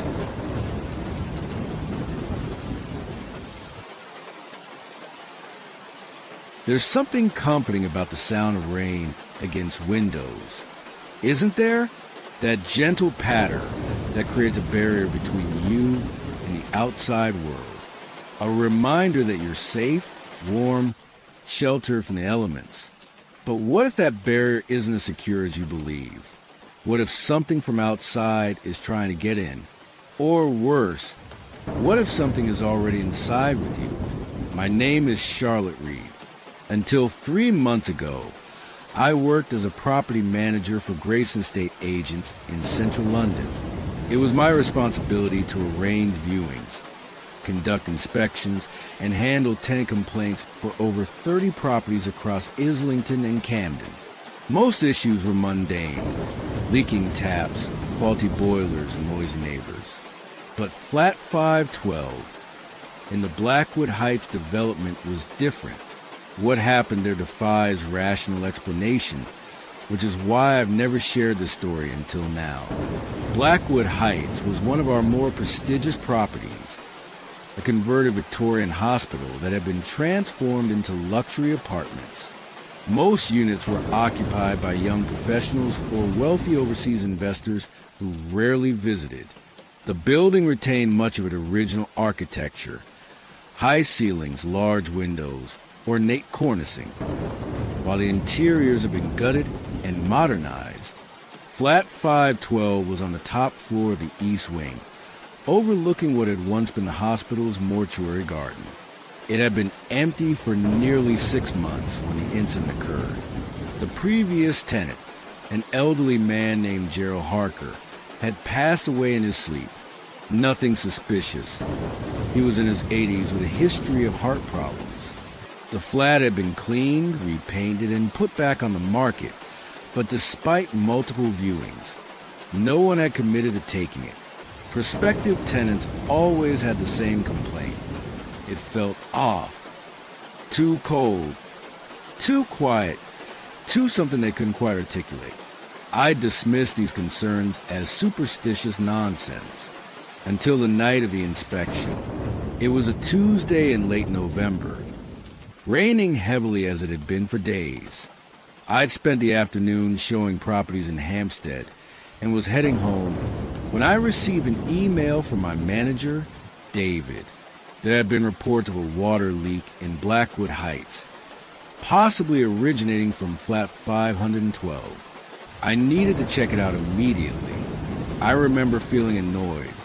It was already past 6, dark and miserable outside, and the last thing I wanted was to trudge across London to investigate a vacant property. But David was insistent. Water damage could be catastrophic in a building like Blackwood Heights, with its original wooden floors and plasterwork. By the time I arrived, it was nearly 8 o'clock.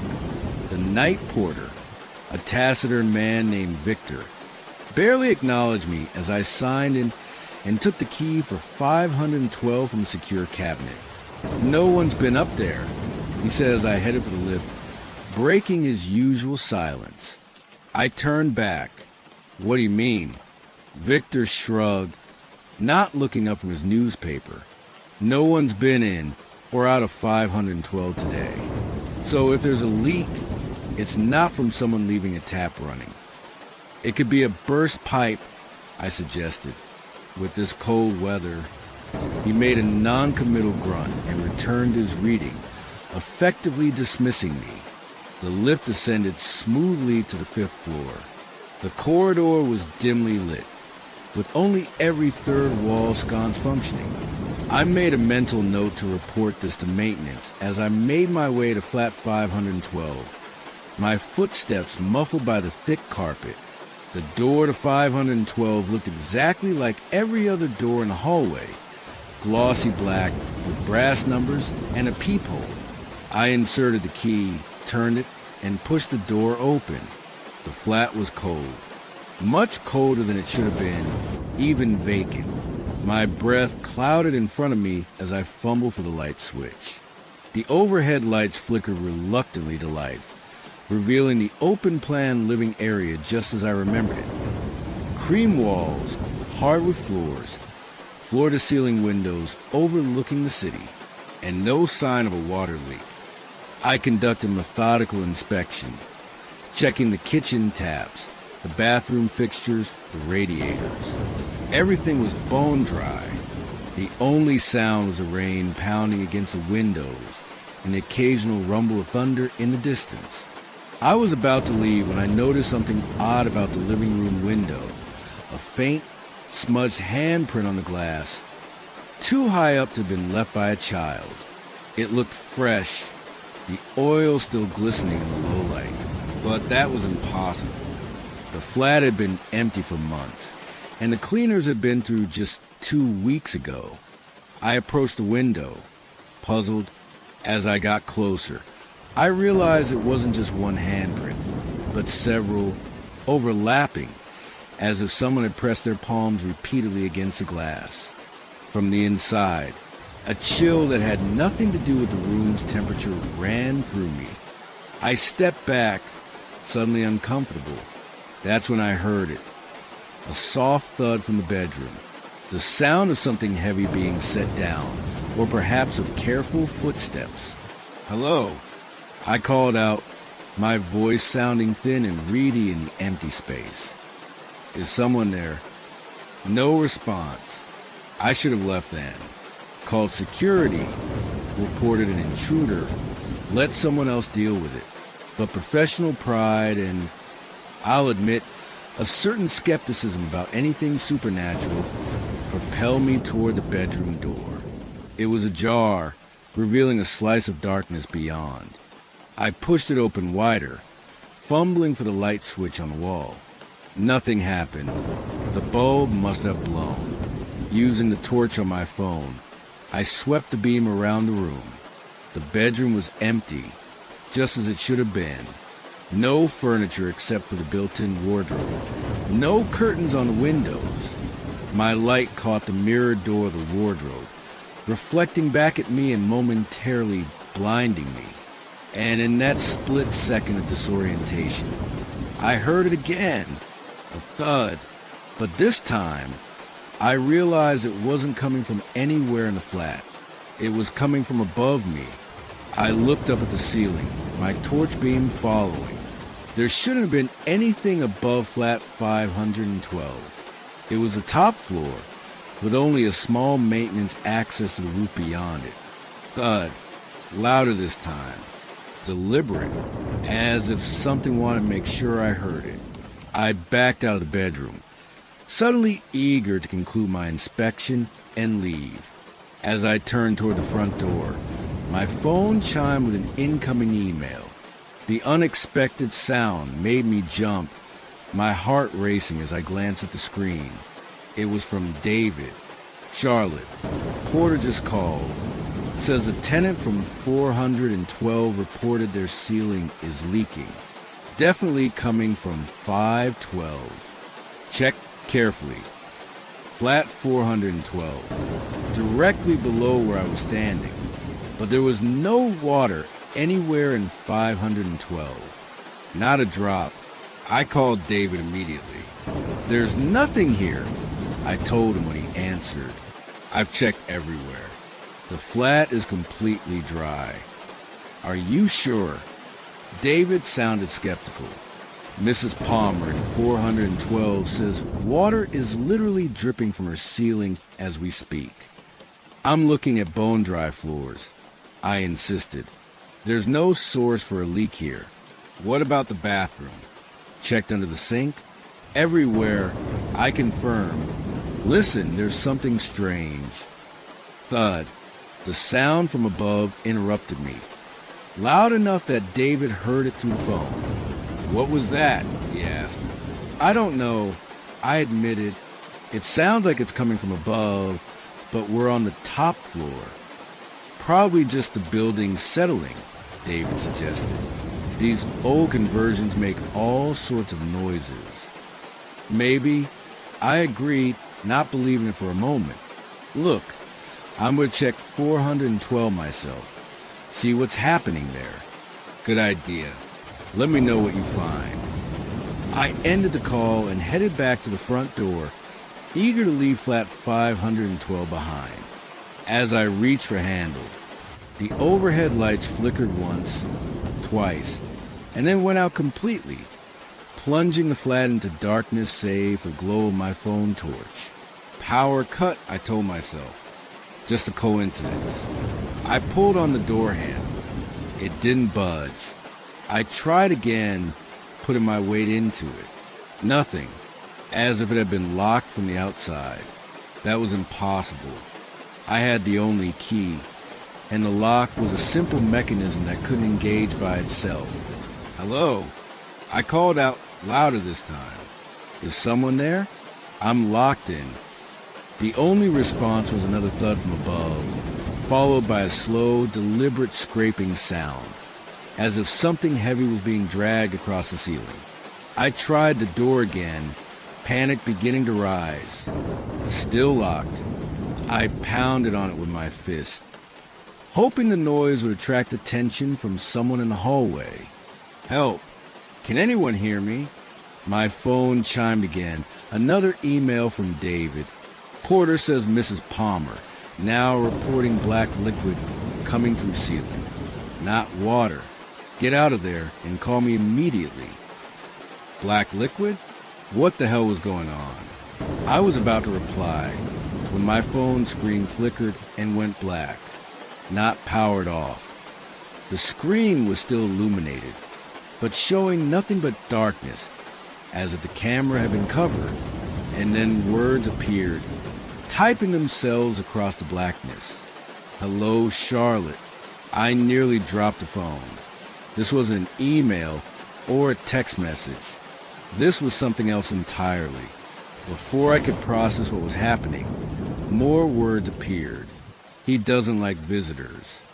I did drop the phone then, watching in horror as it skittered across the hardwood floor, coming to rest in the center of the living room. The screen was normal again, showing my home screen wallpaper. The email app still open. I backed away from it, my shoulder blades pressing against the unyielding front door. Thud, thud, thud. The sounds from above were getting louder, more insistent. Not random noises, but deliberate communication. Something was responding to my presence. And then I noticed the handprints on the window again. There were more of them now, dozens, overlapping, pressed against the glass. And they were moving, sliding downward as if the hands that made them were still there, still pressing, still trying to escape. A crash from the bedroom snapped my attention away from the window. Without thinking, I snatched up my phone and directed the torch beam toward the sound. The mirrored wardrobe door was open now. I was certain I'd left it closed. Who's there? I called, my voice shaking. This isn't funny. Show yourself. The torch beam caught something moving in the wardrobe mirror, a reflection of someone standing behind me. I whirled around. There was no one there. But when I looked back at the mirror, the figure remained. An elderly man in a dressing gown, his face gaunt, eyes sunken. Gerald Harker, the previous tenant, the one who had died in his sleep. Except in the reflection, he wasn't sleeping, and he wasn't alone. Behind him stood others, shadowy figures with indistinct features, dozens of them, crowded together in a space that should have been empty. I stumbled backward, my rational mind struggling to process what I was seeing. This couldn't be real. There had to be a logical explanation. A projection, a prank, a hallucination brought on by stress or something in the air. The figure that resembled Gerald raised a hand, pointing directly at me. His mouth moved, forming words I couldn't hear. But I didn't need to hear them, because at that moment, my phone chimed once more. Not an email this time, but a text from an unknown number. They never left. The overhead lights suddenly blazed back to life, so bright they were almost painful. The wardrobe mirror now showed only my own reflection, pale, terrified, alone, and the door behind me clicked, the lock disengaging. I didn't hesitate. I wrenched it open and fled into the hallway, not stopping until I reached the lift. My hands were shaking so badly I could hardly press the call button. As the door slid open, I glanced back down the corridor. Flat 512's door remained open, a rectangle of two bright lights spilling into the hallway, and silhouetted against that light. Just for a moment, I saw a figure standing in the doorway, not Gerald Harker. Someone, something else, something that had never been human. It raised a hand, almost like a wave. The lift doors closed, and I descended to the ground floor. Victor looked up as I burst into the lobby, visibly startled by my disheveled appearance. "Are you all right, miss?" he asked, half rising from his chair. "No," I said truthfully. "No, I'm not. Has anyone from flat 412 come down? Mrs. Palmer?" Victor frowned. 412? There's no Mrs. Palmer in 412. That flat's been empty for months. But the leak? "No reports of any leaks tonight," he said. "Just you. Going up to check 512 for a routine inspection. That's all I know." I stared at him, trying to make sense of his words. But my manager called. He said the tenant in 412 reported water, black liquid, coming through her ceiling. Victor shook his head slowly. "Your manager hasn't called here tonight, miss. And like I said, 412 is vacant. Has been since before I started working here." I showed him the emails from David, the text from the unknown number. Victor squinted at the screen, then looked at me strangely. "There's nothing there," he said. "Your email is empty." I looked down at my phone. The screen showed my inbox, but the emails from David had vanished. The text message thread was empty. "That's not possible," I whispered. "They were just here." Victor was looking at me with growing concern. "Perhaps you should sit down, miss. You look unwell. I can call someone for you." I shook my head, backing toward the exit. No, thank you. I'm fine. I just need some air." Outside, the rain had finally stopped. The streets were empty, the pavement slick and reflecting the amber glow of streetlights. I walked without direction, trying to calm myself, to rationalize what I had experienced. By the time I reached my own flat, I had almost convinced myself it had been an elaborate prank, or perhaps a stress-induced hallucination. I would speak to David in the morning, clear everything up, except David had no recollection of sending me any emails about a leak in flat 512. According to him, I had completed my scheduled inspections in Hampstead and been free to go home. There was no record of me signing in at Blackwood Heights that evening. Victor, when questioned, claimed he hadn't seen me at all. I might have believed I'd imagined the entire episode if not for one thing. The bruise on my shoulder, perfectly matching the shape of a hand, as if someone had grabbed me from behind. A bruise I discovered the morning after, in exactly the spot where Gerald Harker's reflection had reached toward me. I resigned from Grayson State Agents a week later. I couldn't face the possibility of being assigned to Blackwood Heights again. David accepted my resignation with puzzled concern, suggesting I take some time off rather than leave entirely. But I knew time off wouldn't be enough. I needed a complete break. That should have been the end of it. A strange, unexplainable experience that I could eventually file away as a mystery. Perhaps even convince myself had been a stress-induced fugue state. But 3 weeks after my resignation, I received a letter. No return address, no postmark, just an envelope containing a single sheet of paper with a typed message. Flat 512 has new tenants now. They're settling in well, all 37 of them. They're waiting for you to visit again. After all, you still have the key. I checked my key ring with trembling hands. The key to flat 512, which I was certain I had returned to the cabinet in Blackwood Heights lobby, was there among my personal keys. Somehow, it had found its way back to me. I destroyed it immediately, broke it with pliers, and threw the pieces into the Thames from different bridges across the city. A week later, I found it again, whole and undamaged, sitting on my bedside table when I woke up. I've moved 3 times since then. Each time, the key reappears. Sometimes in my handbag, sometimes in a coat pocket, once inside a sealed tin of coffee that I had yet to open.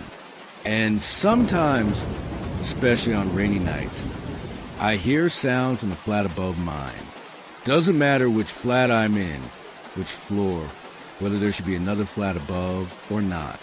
Thud, thud, thud, regular, insistent, a message in a code I don't want to decipher.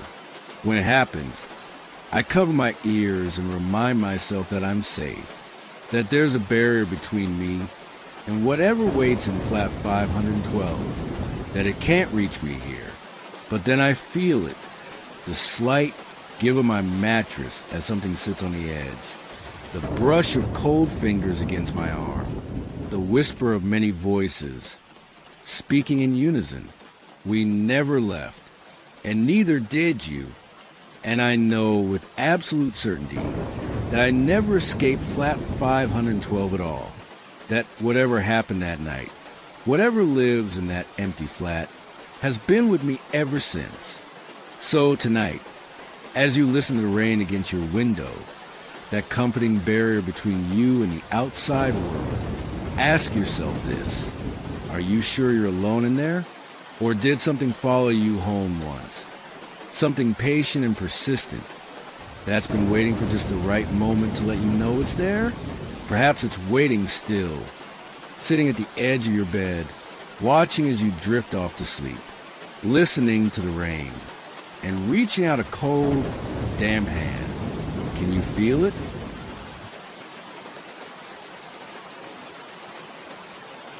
I've always found comfort in the rain. That gentle patter against windows and rooftops creates a natural white noise that drowns out the world's chaos.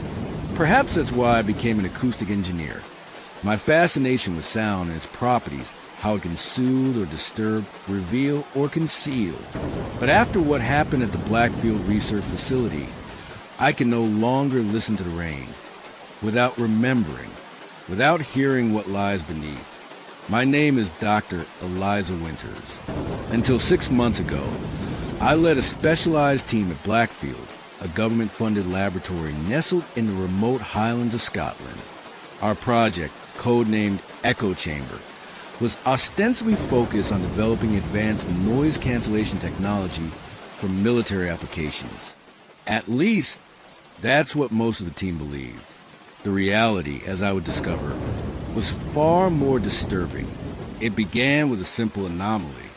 We were conducting a routine analysis of ambient sound frequencies in various natural environments, forests, deserts, oceans, measuring the acoustic fingerprints that make each soundscape unique. My colleague, Dr. James Harlow, had been tasked with processing the data from our rainfall recordings. "Eliza, you need to see this," he said one evening, his voice carrying an unusual tension. The research facility was nearly empty. Most staff had departed hours earlier, leaving just a handful of us working late. I followed him to his workspace, where spectrograms filled multiple screens, visual representations of sound frequencies captured during a heavy rainstorm the previous week. "Look at this particular frequency range," James said, highlighting a narrow band on the display. "It's present in every rainfall recording we've made, regardless of location or intensity of the storm."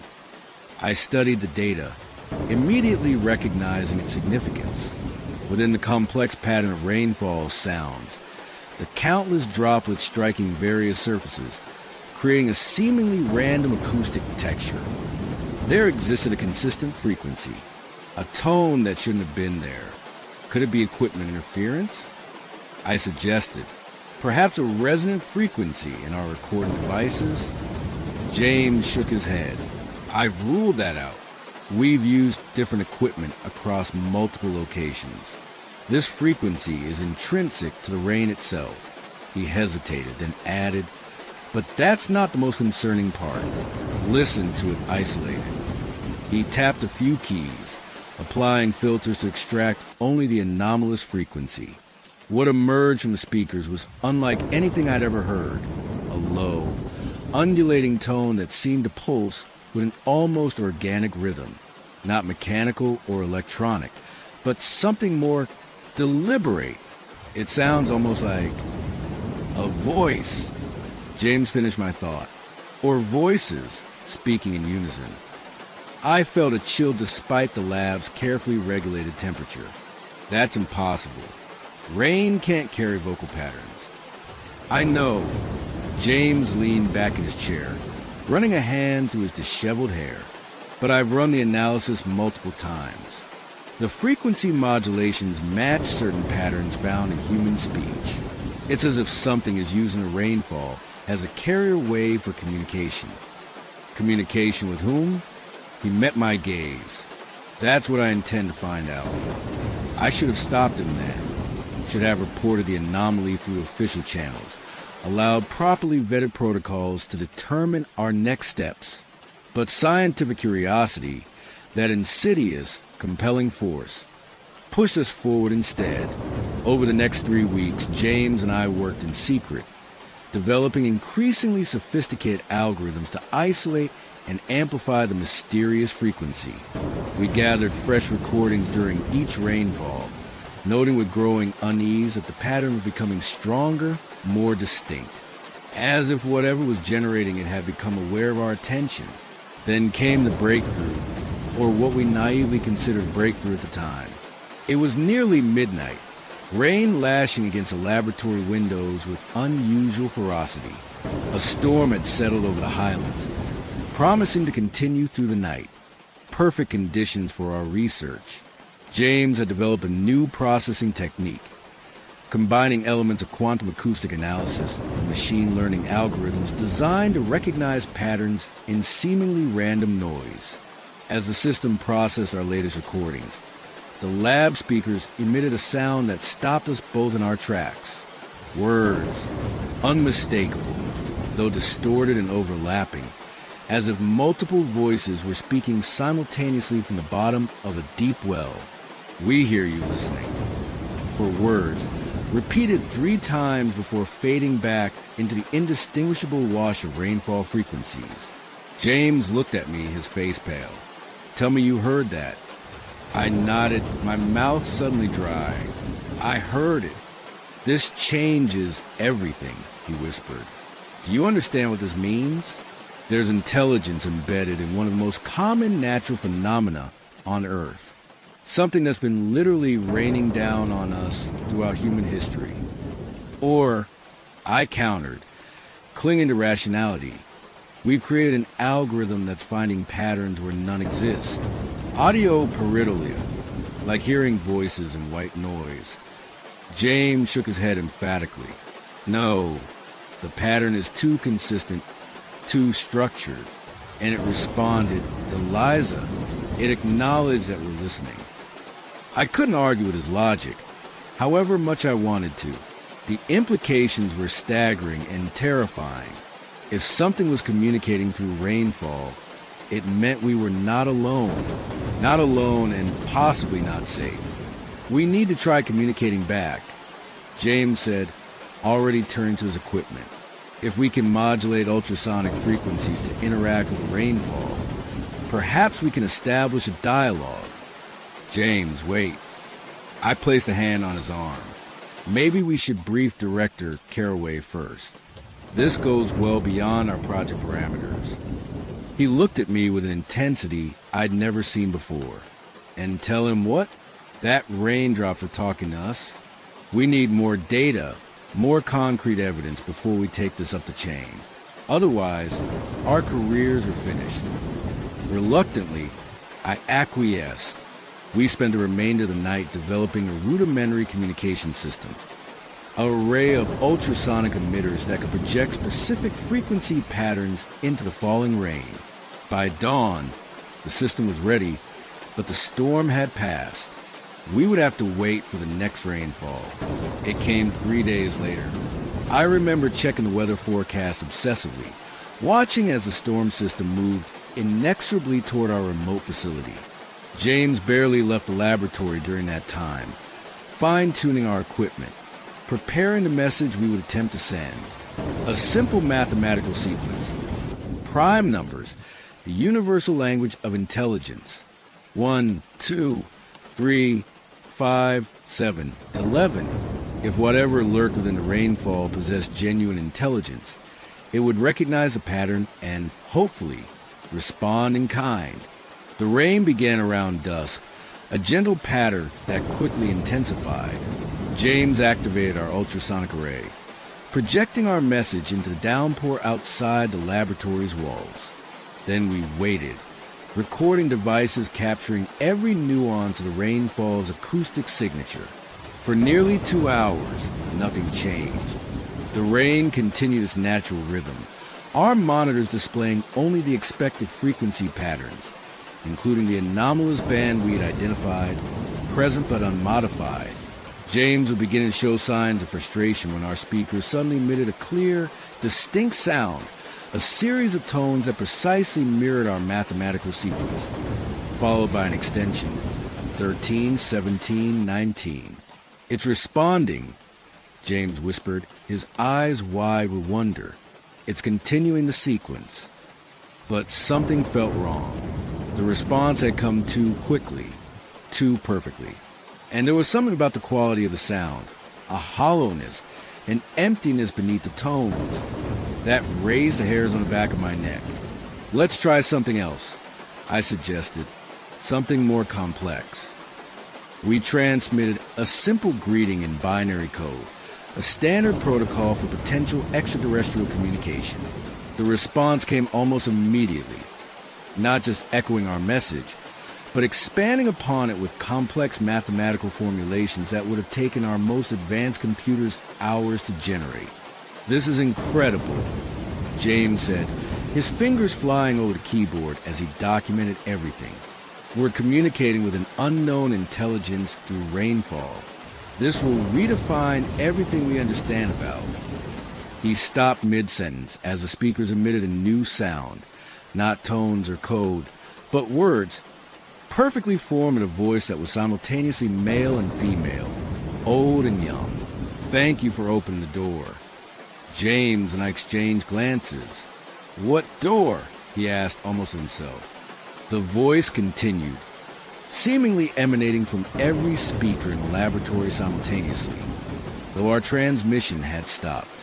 We have waited for so long, reaching through the veil between worlds, seeking minds capable of hearing us. And now you have not only heard, but answered. You have created the bridge. A deep sense of foreboding settled over me.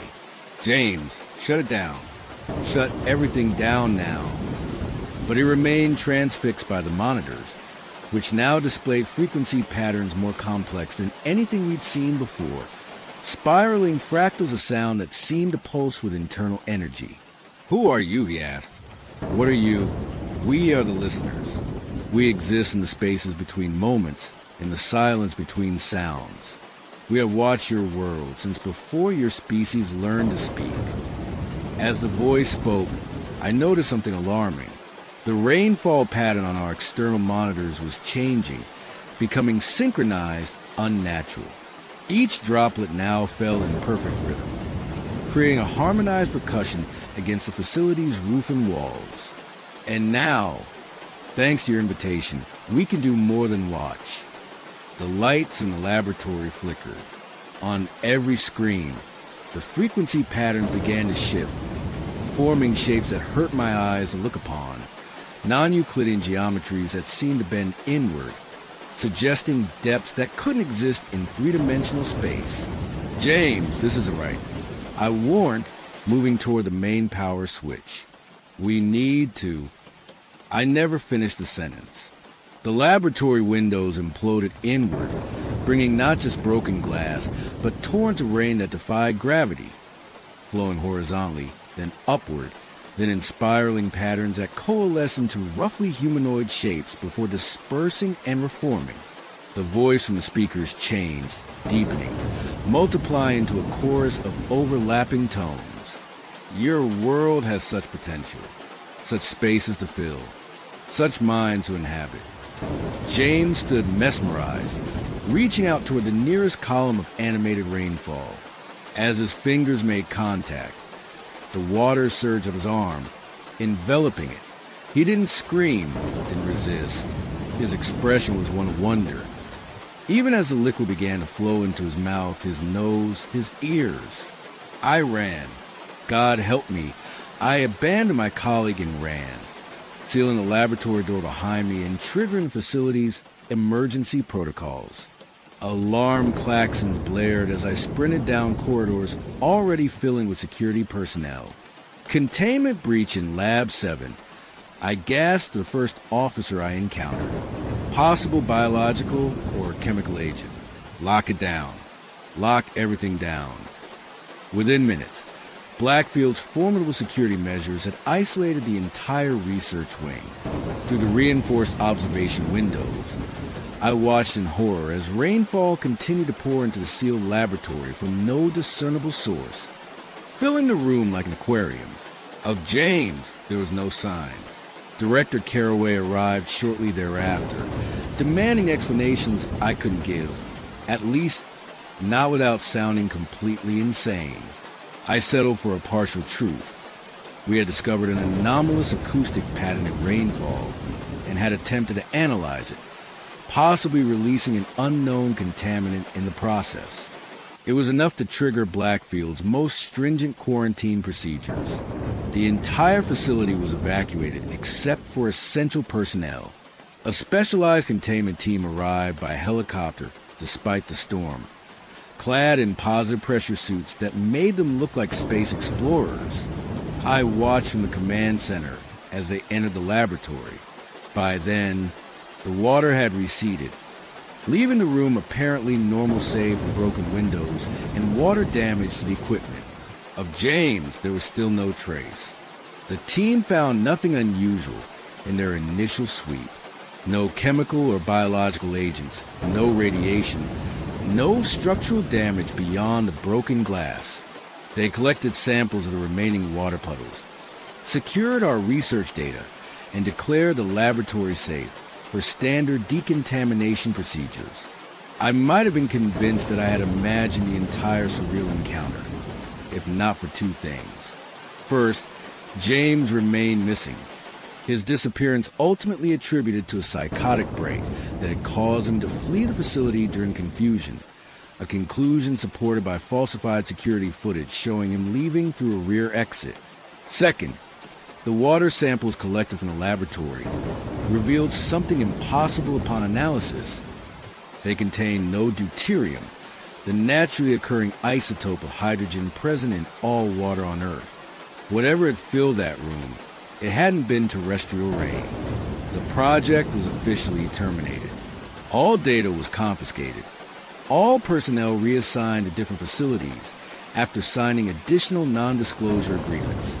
Director Carraway pulled me aside before my departure. Whatever you think happened in that laboratory stays at Blackfield, he said, his voice low. For your own sake, Eliza, some questions are better left unexplored. The implication was clear.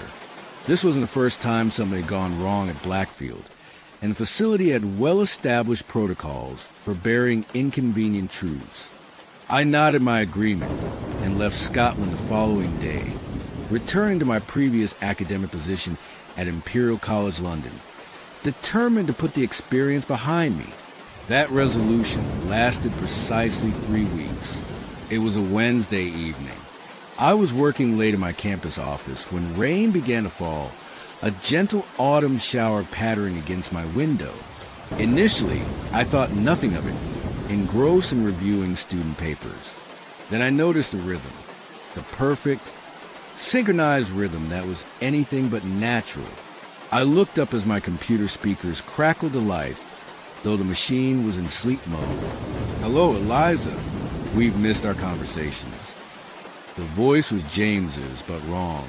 Hollow, as if something was wearing his vocal patterns like an ill-fitting suit. I stood so quickly my chair toppled backward. "You're not real," I said aloud. "This isn't happening." "We assure you it is." The rainfall intensified, hammering against the glass with unnatural force. "We wanted to thank you properly. The door you helped open has allowed us to expand our presence considerably.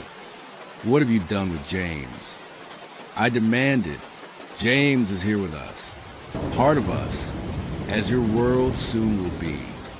The rain began to form patterns on my window, not random streaks, but deliberate designs, sigils that shifted and changed as I watched. "We've learned so much from him, about your world, your people, your vulnerabilities." I backed toward my office door. "What do you want?" "To exist in your dimension more fully." We were trapped in the spaces between raindrops, able only to observe. But now, the window glass began to vibrate, tiny fissures appearing across its surface. Now we have a foothold, and it's spreading with every rainfall, every storm, across your entire planet. As if to emphasize the point, my phone chimed with news alert, flooding Mumbai, unprecedented rainfall in San Francisco, freak storms across Europe, all simultaneously. You see, we're everywhere the rain falls, and we're changing it drop by drop. Soon, every rainfall will carry our consciousness. Every storm will extend our reach. The window shattered inward, but instead of rain, a figure flowed into the room, a humanoid shape composed entirely of liquid, its features constantly shifting but recognizably, horrifically, formed in the likeness of James. "They'll never believe you, Eliza," it said, moving toward me with the sound of 1,000 droplets striking surfaces simultaneously. "But that doesn't matter anymore. Nothing can stop the rain." I fled the office, ran through corridors and downstairs, out into the night. But outside was no sanctuary. The rain was falling everywhere, each droplet a tiny invasion, a microscopic doorway between dimensions.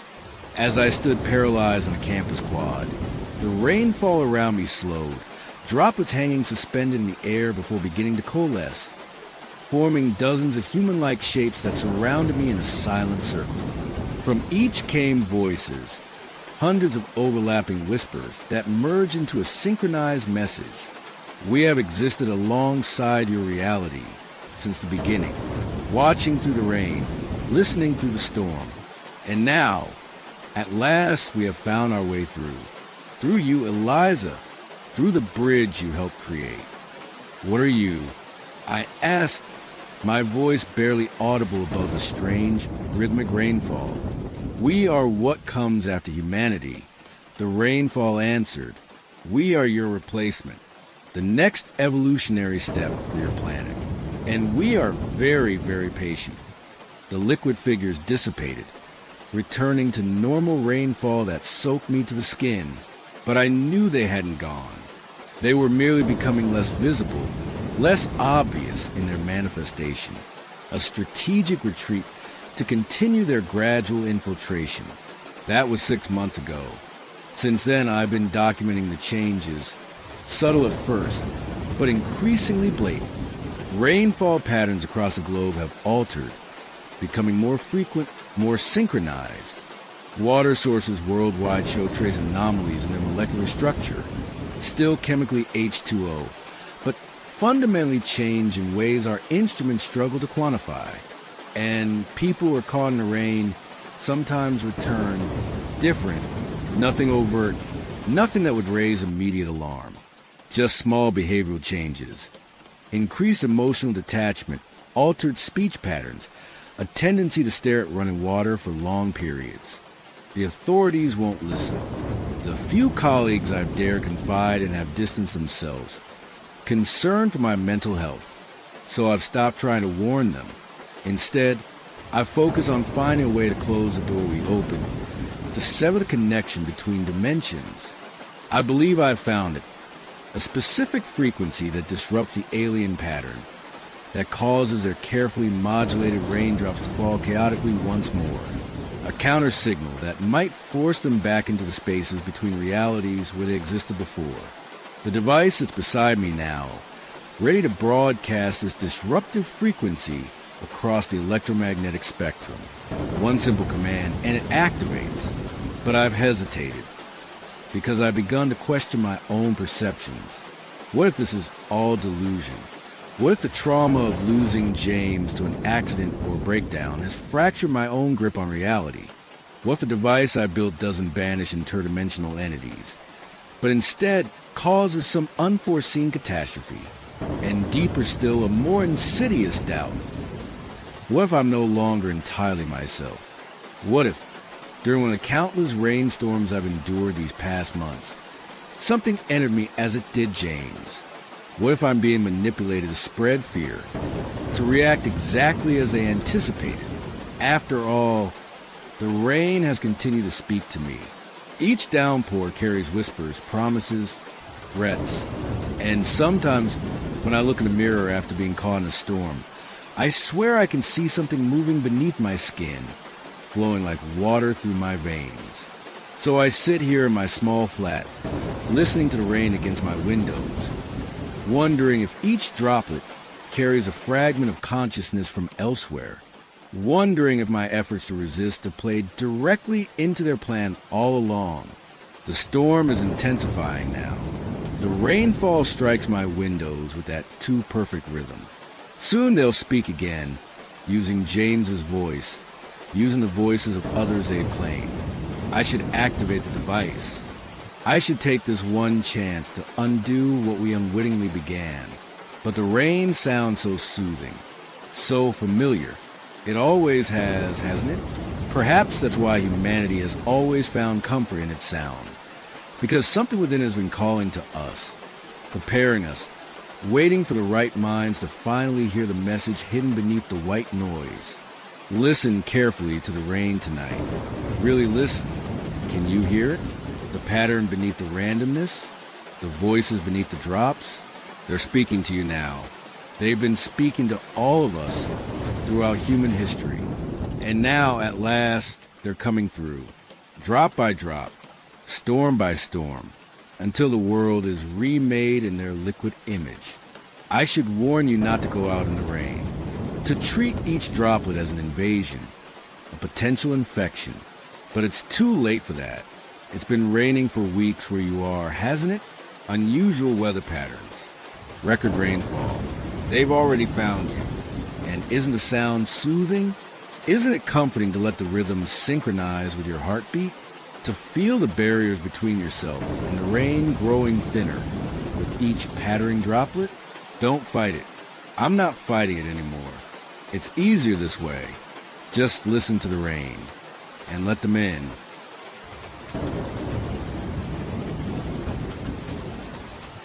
The rain in London has its own personality.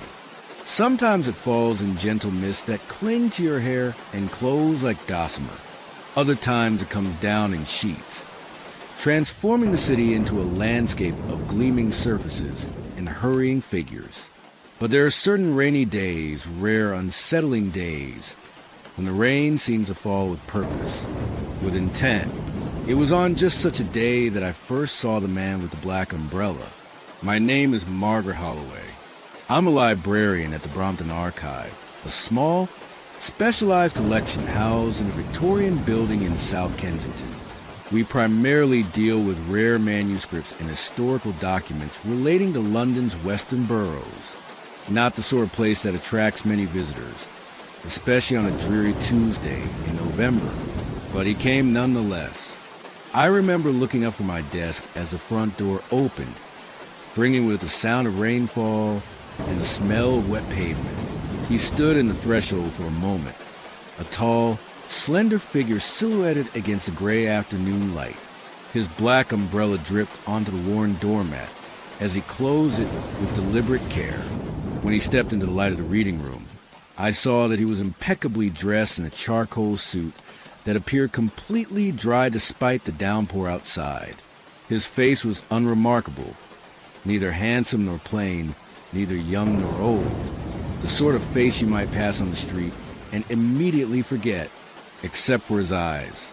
They were pale, almost colorless, and seemed to absorb light rather than reflect it. "Good afternoon," I said, professional courtesy overriding my instinctive unease.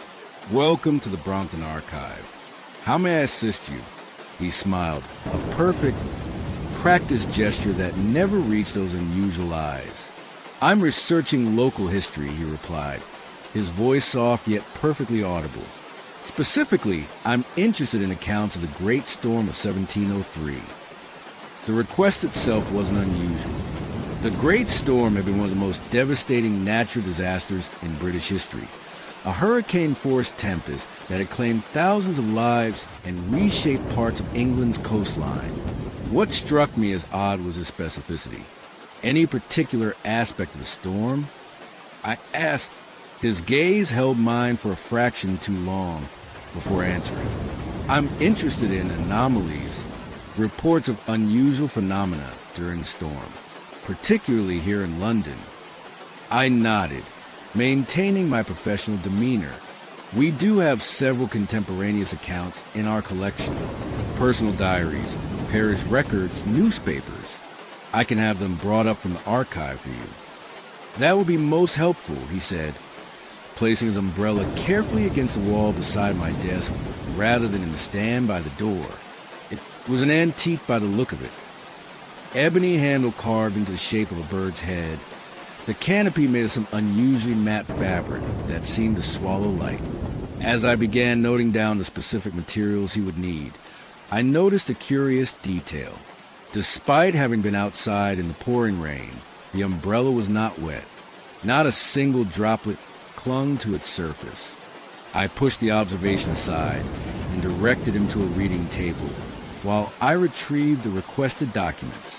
When I returned with a car of archival boxes and bound volumes, he was standing exactly where I'd left him, motionless, staring at a rain-streaked window, as if watching something specific rather than the general downpour. "Your materials, mister?" I trailed off, realizing he hadn't given his name. "Blackwood," he supplied without turning. "Thomas Blackwood." I arranged the materials on the table and provided him with the requisite archival gloves for handling the older documents. "These must remain in the reading room, Mr. Blackwood. If you need any copies, I can arrange that for a small fee." He finally turned from the window and gave a slight, formal bow. "You are most accommodating, Miss Holloway." I hadn't told him my name. My discomfort must have shown on my face, because he quickly added, "I noticed it on your desk plaque," gesturing to the small nameplate beside my computer, which was turned away from him, the text not visible from where he stood. I retreated to my desk, unsettled but unwilling to show it. Over the next several hours, I observed Mr. Blackwood as he methodically went through materials I provided. He took no notes, made no copies, but studied each document with intense concentration, his pale eyes moving back and forth across the pages with mechanical precision. Occasionally, he would remove a pocket watch an antique silver piece that matched the anachronistic quality of his umbrella, and checked the time before returning to his reading. At precisely 5 minutes before our closing time of 6 p.m., he carefully replaced all documents in their original order, removed the archival gloves, and approached my desk. "Have you found what you were looking for, Mr. Blackwood?" I asked, more out of obligation than genuine interest. "Not quite," he replied, "but I believe I'm drawing closer. May I return tomorrow to continue my research?" "Of course. The archive is open Tuesday through Saturday, 10 a.m. to 6 p.m. He nodded, retrieving his umbrella. "Until tomorrow, then. Pleasant dreams, Miss Holloway." The oddly intimate parting comment lingered in my mind as he left, stepping out into the rain which had, if anything, intensified during his visit. Through the window, I watched his tall figure move down the street, the black umbrella open above him, though he seemed to remain completely dry despite the weather. More curiously, the rain appeared to fall around him, leaving a perfect circle of dry pavement wherever he walked. That night, I dreamed of rain, not the gentle patter against windows that usually lulls me to sleep, but a roaring deluge that threatened to swallow the world. In the dream, I stood on a London street that was rapidly becoming a river. People rushed past me, seeking higher ground, their faces twisted in panic. And there, in the middle of the flood, stood Mr. Blackwood, perfectly dry beneath his black umbrella, watching with those pale, light-absorbing eyes as the waters rose around him. When I woke, my sheets were damp with sweat, and rain was still falling outside my bedroom window. It had not stopped since the previous morning. Unusual even for London in November. The rain continued as I made my way to work. The sky a uniform gray that gave no indication of time of day. The city seemed subdued, pedestrians hurrying with heads down, traffic moving more slowly than usual through waterlogged streets. Mr. Blackwood arrived at precisely 10:01 a.m., his appearance identical to the previous day. Same impeccable suit, same unnaturally dry state, despite the downpour. Same black umbrella, which again he placed beside my desk rather than in the stand. "Good morning, Miss Holloway," he said with that same empty smile. "I trust you slept well?" "Well enough," I replied, unwilling to share the details of my unsettling dream. "Would you like to continue with the same materials as yesterday?" "Yes, but I would also be interested in any records you have regarding St. Clement's Church. I believe it was struck by lightning during the Great Storm." He was correct. St. Clement's, a small church in Kensington that had stood since the 15th century, had indeed been hit during the 1703 storm. The lightning had ignited a fire that destroyed much of the structure, which was later rebuilt in the Georgian style. "We do have the parish records that survived the fire," I said, "and some correspondence regarding the reconstruction." "Excellent. I'm particularly interested in any mention of unusual artifacts that might have been damaged or discovered during the rebuilding." I raised an eyebrow. "Artifacts? Like archaeological finds?" "Of a sort," he replied vaguely. "Items that might have been incorporated into the original structure, for protection, perhaps." The request was odd, but not entirely outside the realm of historical research. Churches sometimes contain talismanic objects meant to ward off evil, especially those built before the Reformation. I retrieved the additional materials and brought them to his table. As I set them down, I noticed something peculiar about his hands. The skin seemed unusually smooth, almost waxy, and I couldn't discern any lines on his palms or knuckles. Before I could get a better look, he had donned the archival gloves. "Thank you, Miss Holloway," he said, dismissing me with a slight nod. Throughout the day, I found my attention repeatedly drawn to Mr. Blackwood. There was something profoundly unsettling about his stillness, the way he could remain in the same position for hours, barely seeming to breathe as he studied the documents before him. No other visitors came to the archive that day. The rain had intensified further, now coming down in sheets that reduced visibility to mere yards. Twice I had to place buckets beneath leaks in our aging ceiling, the sound of dripping water adding a metronomic quality to the otherwise silent meeting room. At 3:17 p.m., Mr. Blackwood suddenly stood, the abrupt movement startling in contrast to his previous stillness.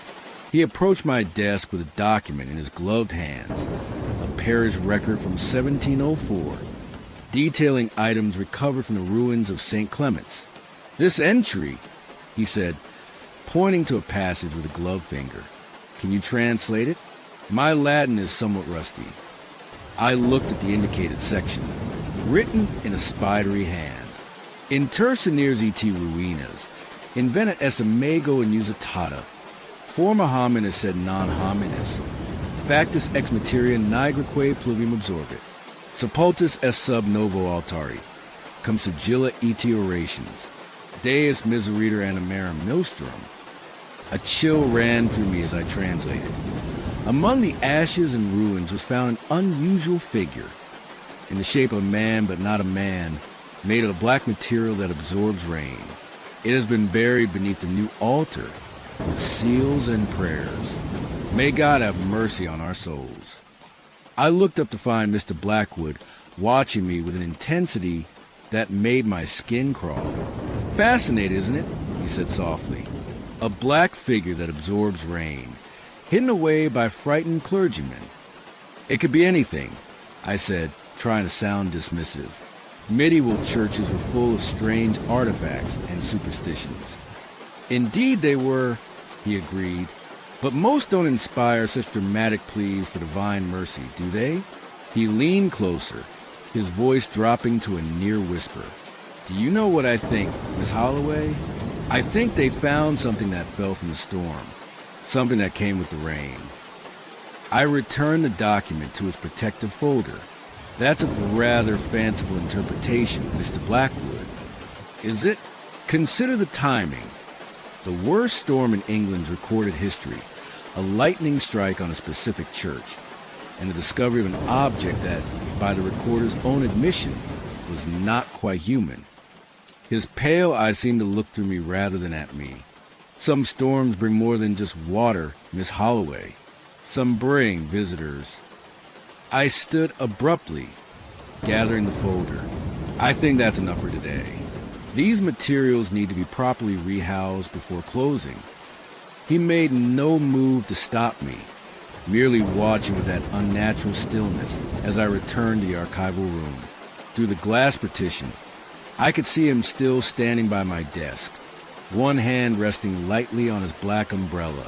When I emerged a few minutes later, having taken longer than necessary to calm my nerves, he was gone.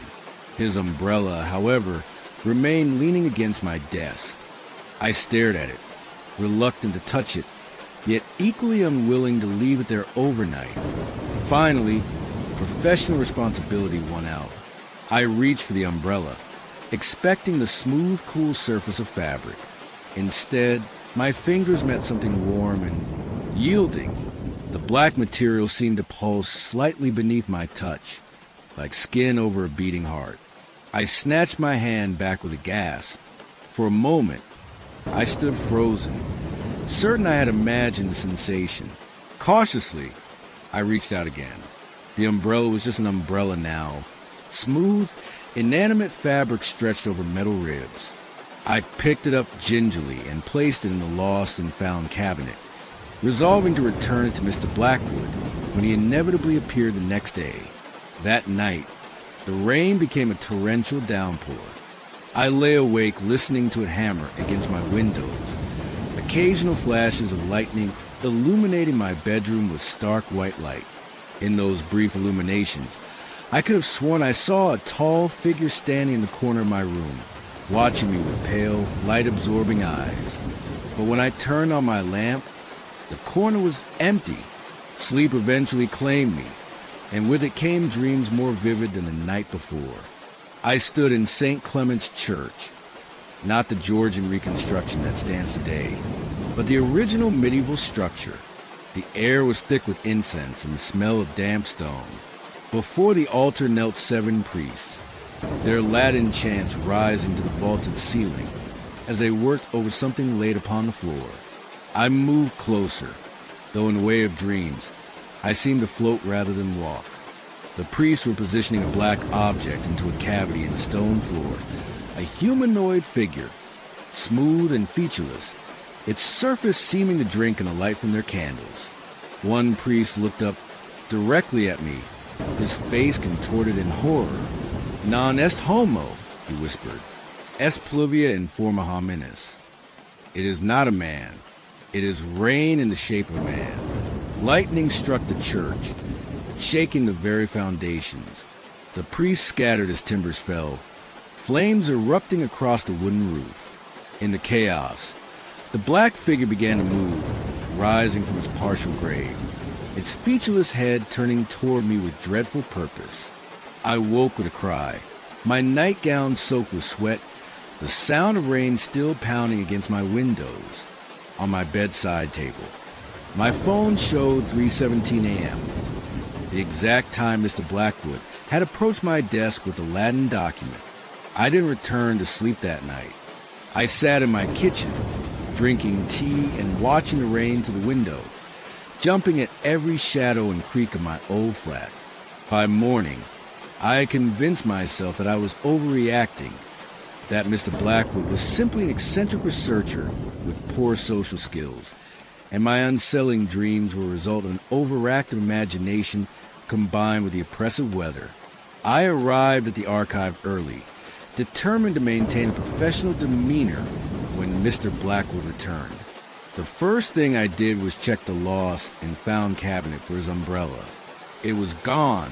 I was certain I had locked the cabinet the previous evening.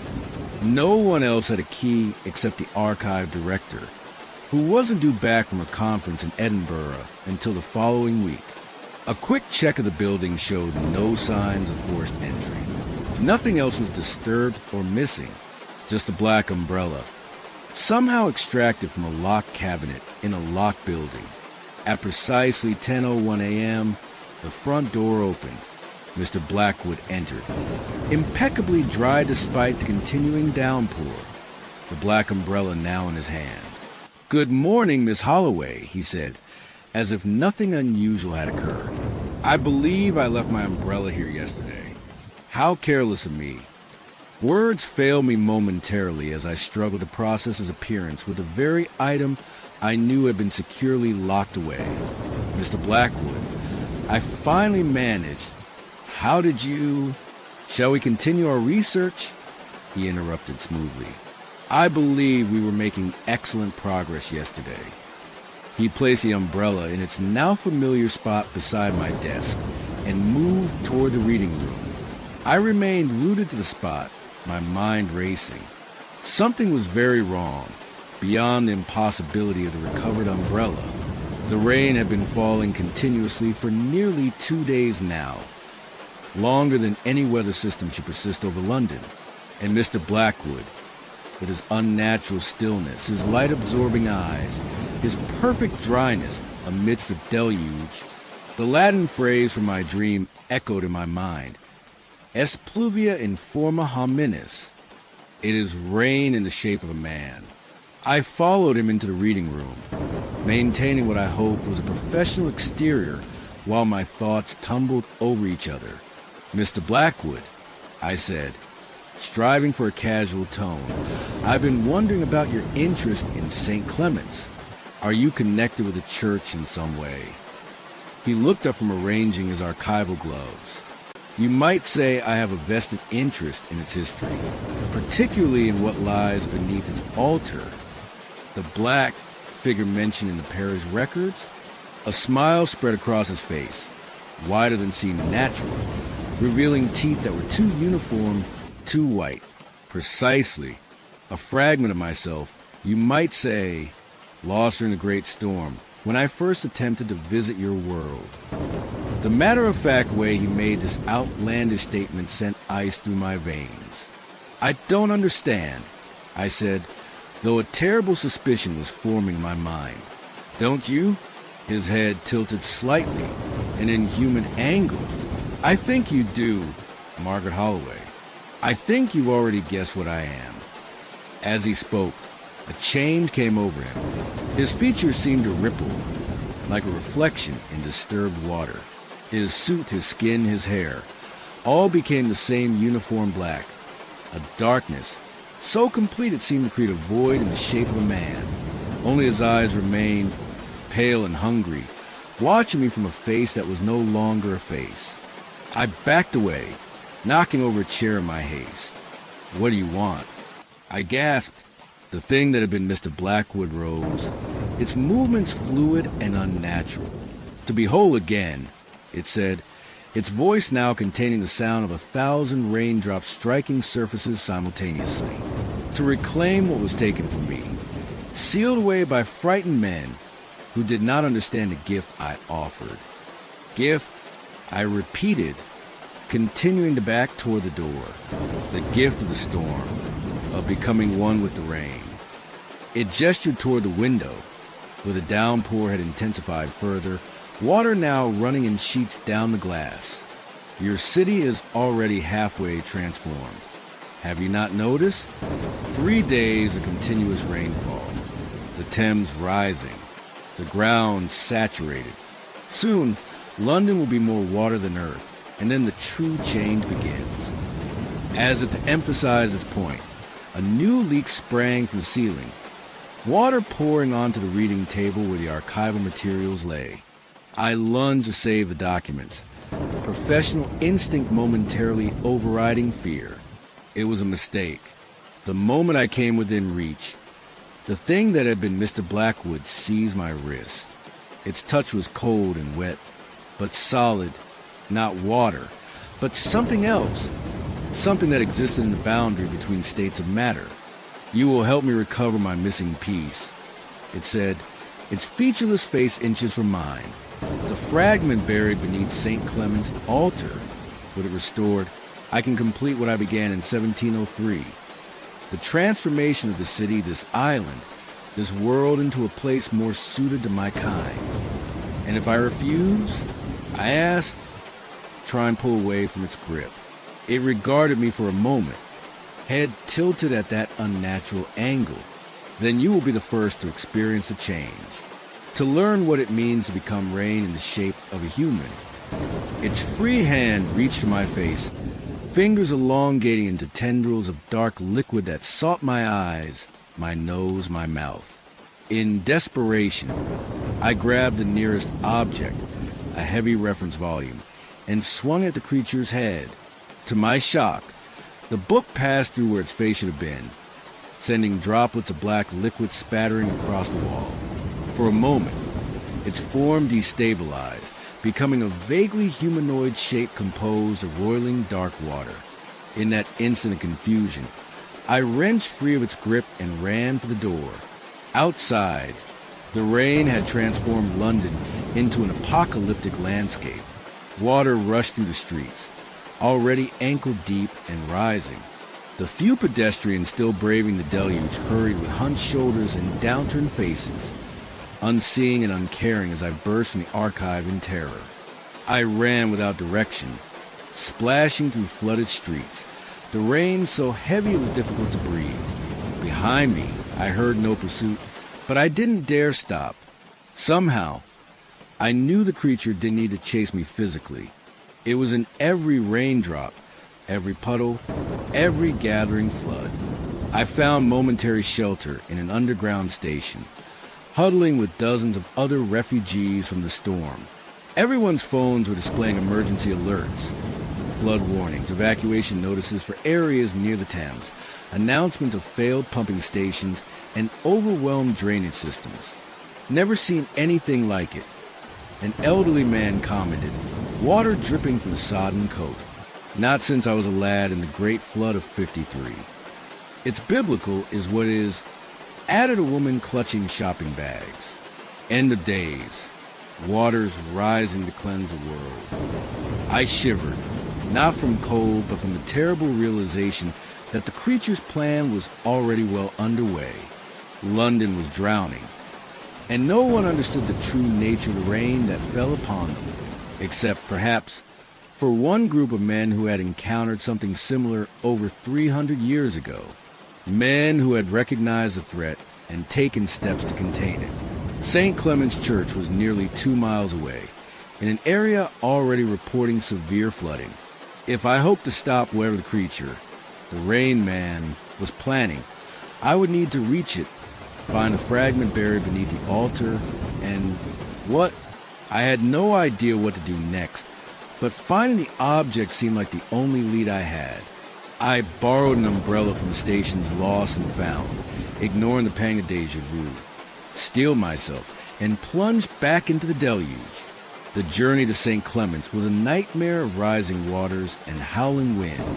The rain seemed to target me specifically, driving horizontally into my face despite the umbrella, finding every gap in my clothing. Twice I nearly lost my footing as surges of water rushed down the street with unexpected force. By the time I reached the church, I was soaked to the skin and shivering uncontrollably. The building loomed against the darkened sky, its Georgian facade imposing despite the sheets of water cascading from its roof. The door was locked, but a side window had been broken. Whether by the storm or by someone seeking shelter, I couldn't tell. I climbed through, cutting my hand on broken glass, but barely registering the pain. Inside, the church was dim and eerily quiet, the thick stone walls muffling the sound of the storm outside. Water pooled on the stone floor, dripping from multiple leaks in the roof. The altar stood at the far end of the nave, a simple marble table backed by a wooden cross.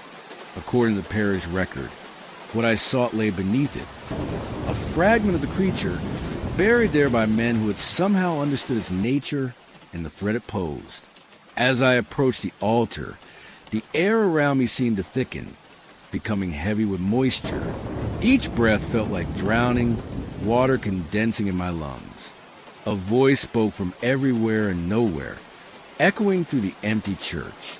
So predictable, it said, Mr. Blackwood's cultured tones now overlaid with the sound of rushing water, drawn to the very place I wanted you to go. The puddles on the floor began to move, flowing together, rising, taking shape. Within moments, the figure of Mr. Blackwood stood before me, still in that perfect suit, still unnaturally dry despite being formed from the very water that dripped from the ceiling. Did you think I wouldn't follow? It asked. I am the rain, Margaret. I am in every drop that falls upon the city. There is nowhere you can go that I cannot reach. What are you? I demanded, backing toward the altar. Why are you doing this? I am a traveler, it replied. My kind exists in the spaces between worlds, in the void where matter becomes energy and energy becomes matter. We traverse realities through natural phenomena, through storms, through lightning, through the fundamental forces that bind existence together. It took a step toward me, its movements too fluid, too graceful to be human. As for why, consider a form of terraforming. Your world is dominated by creatures of carbon and oxygen. We prefer hydrogen bonds, fluid states, constant change. This planet, with its abundant water, is ideal for colonization, once properly modified. The great storm, I said, understanding dawning.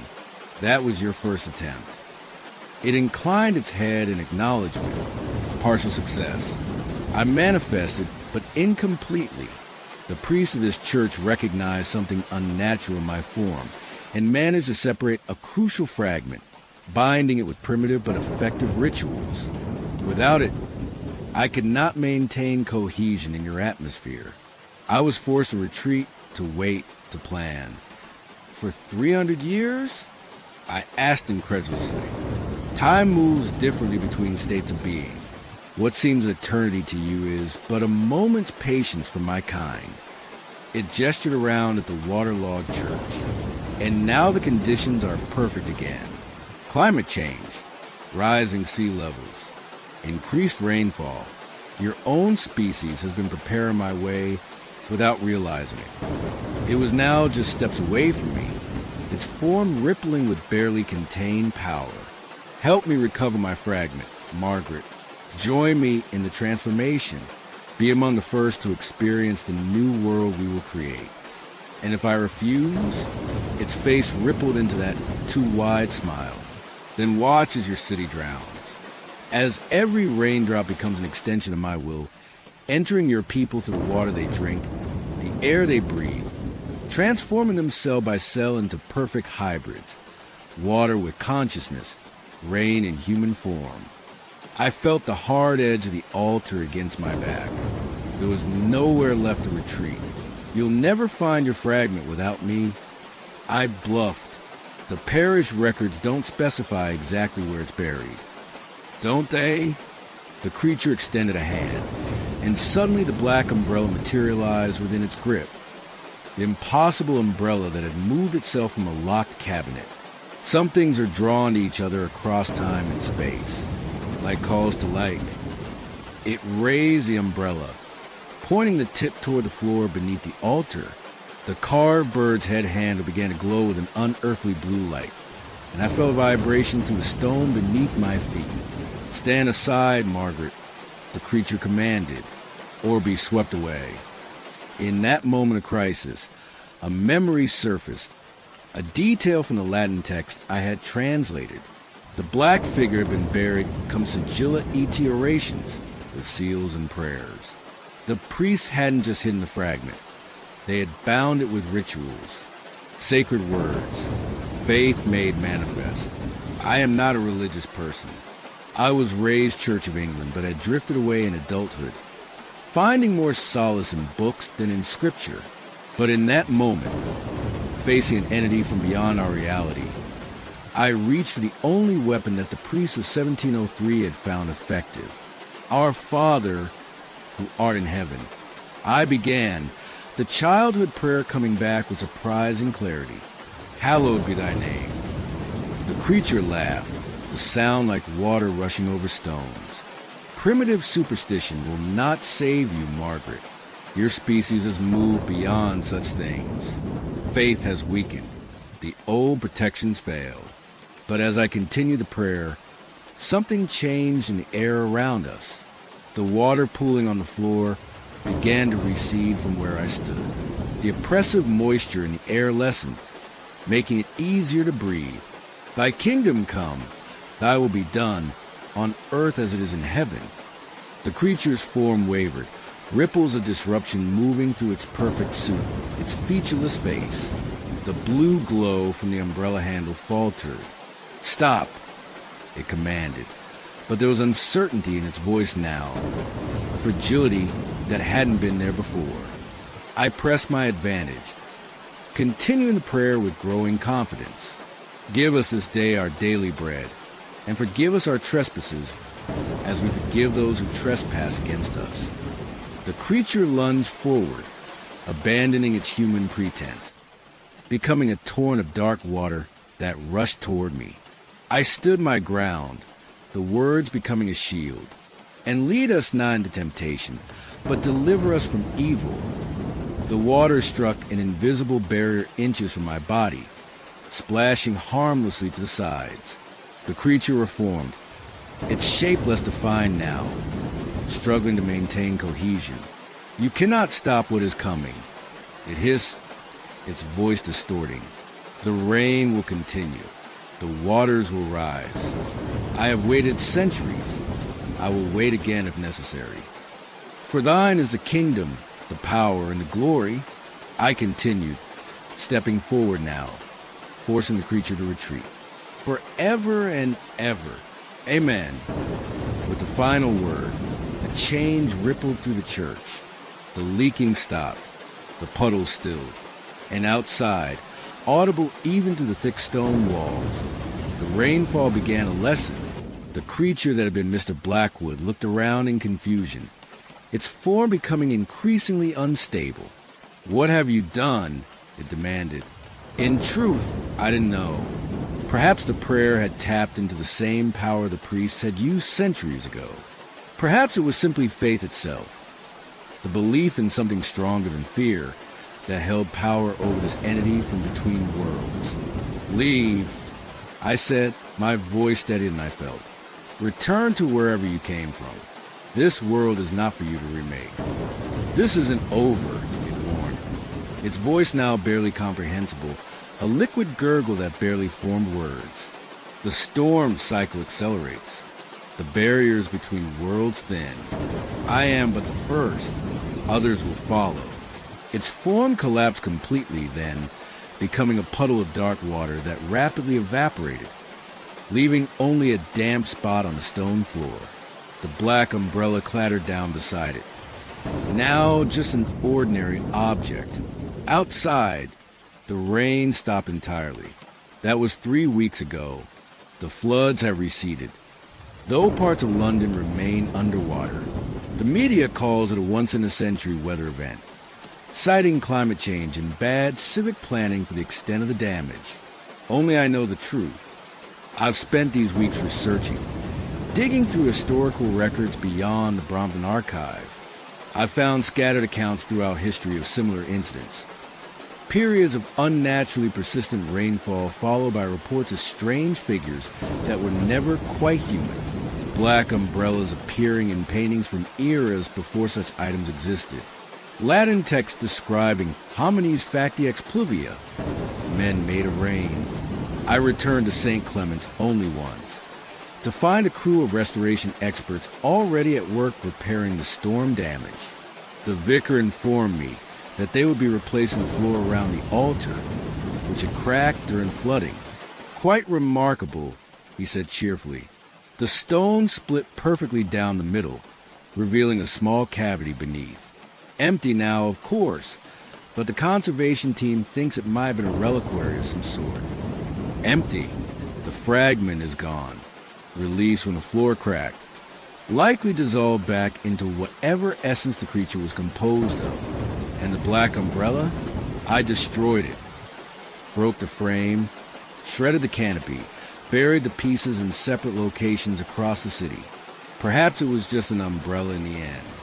Perhaps the entity had merely used it as a focus, a symbolic link to our world. I hope so. But sometimes, when rain threatens and dark clouds gather over London, I imagine I see a tall figure standing on a distant corner, watching me with pale, light-absorbing eyes. And in my dreams, I hear its final warning. Others will follow. So I keep an emergency bag packed. I check the weather forecast obsessively.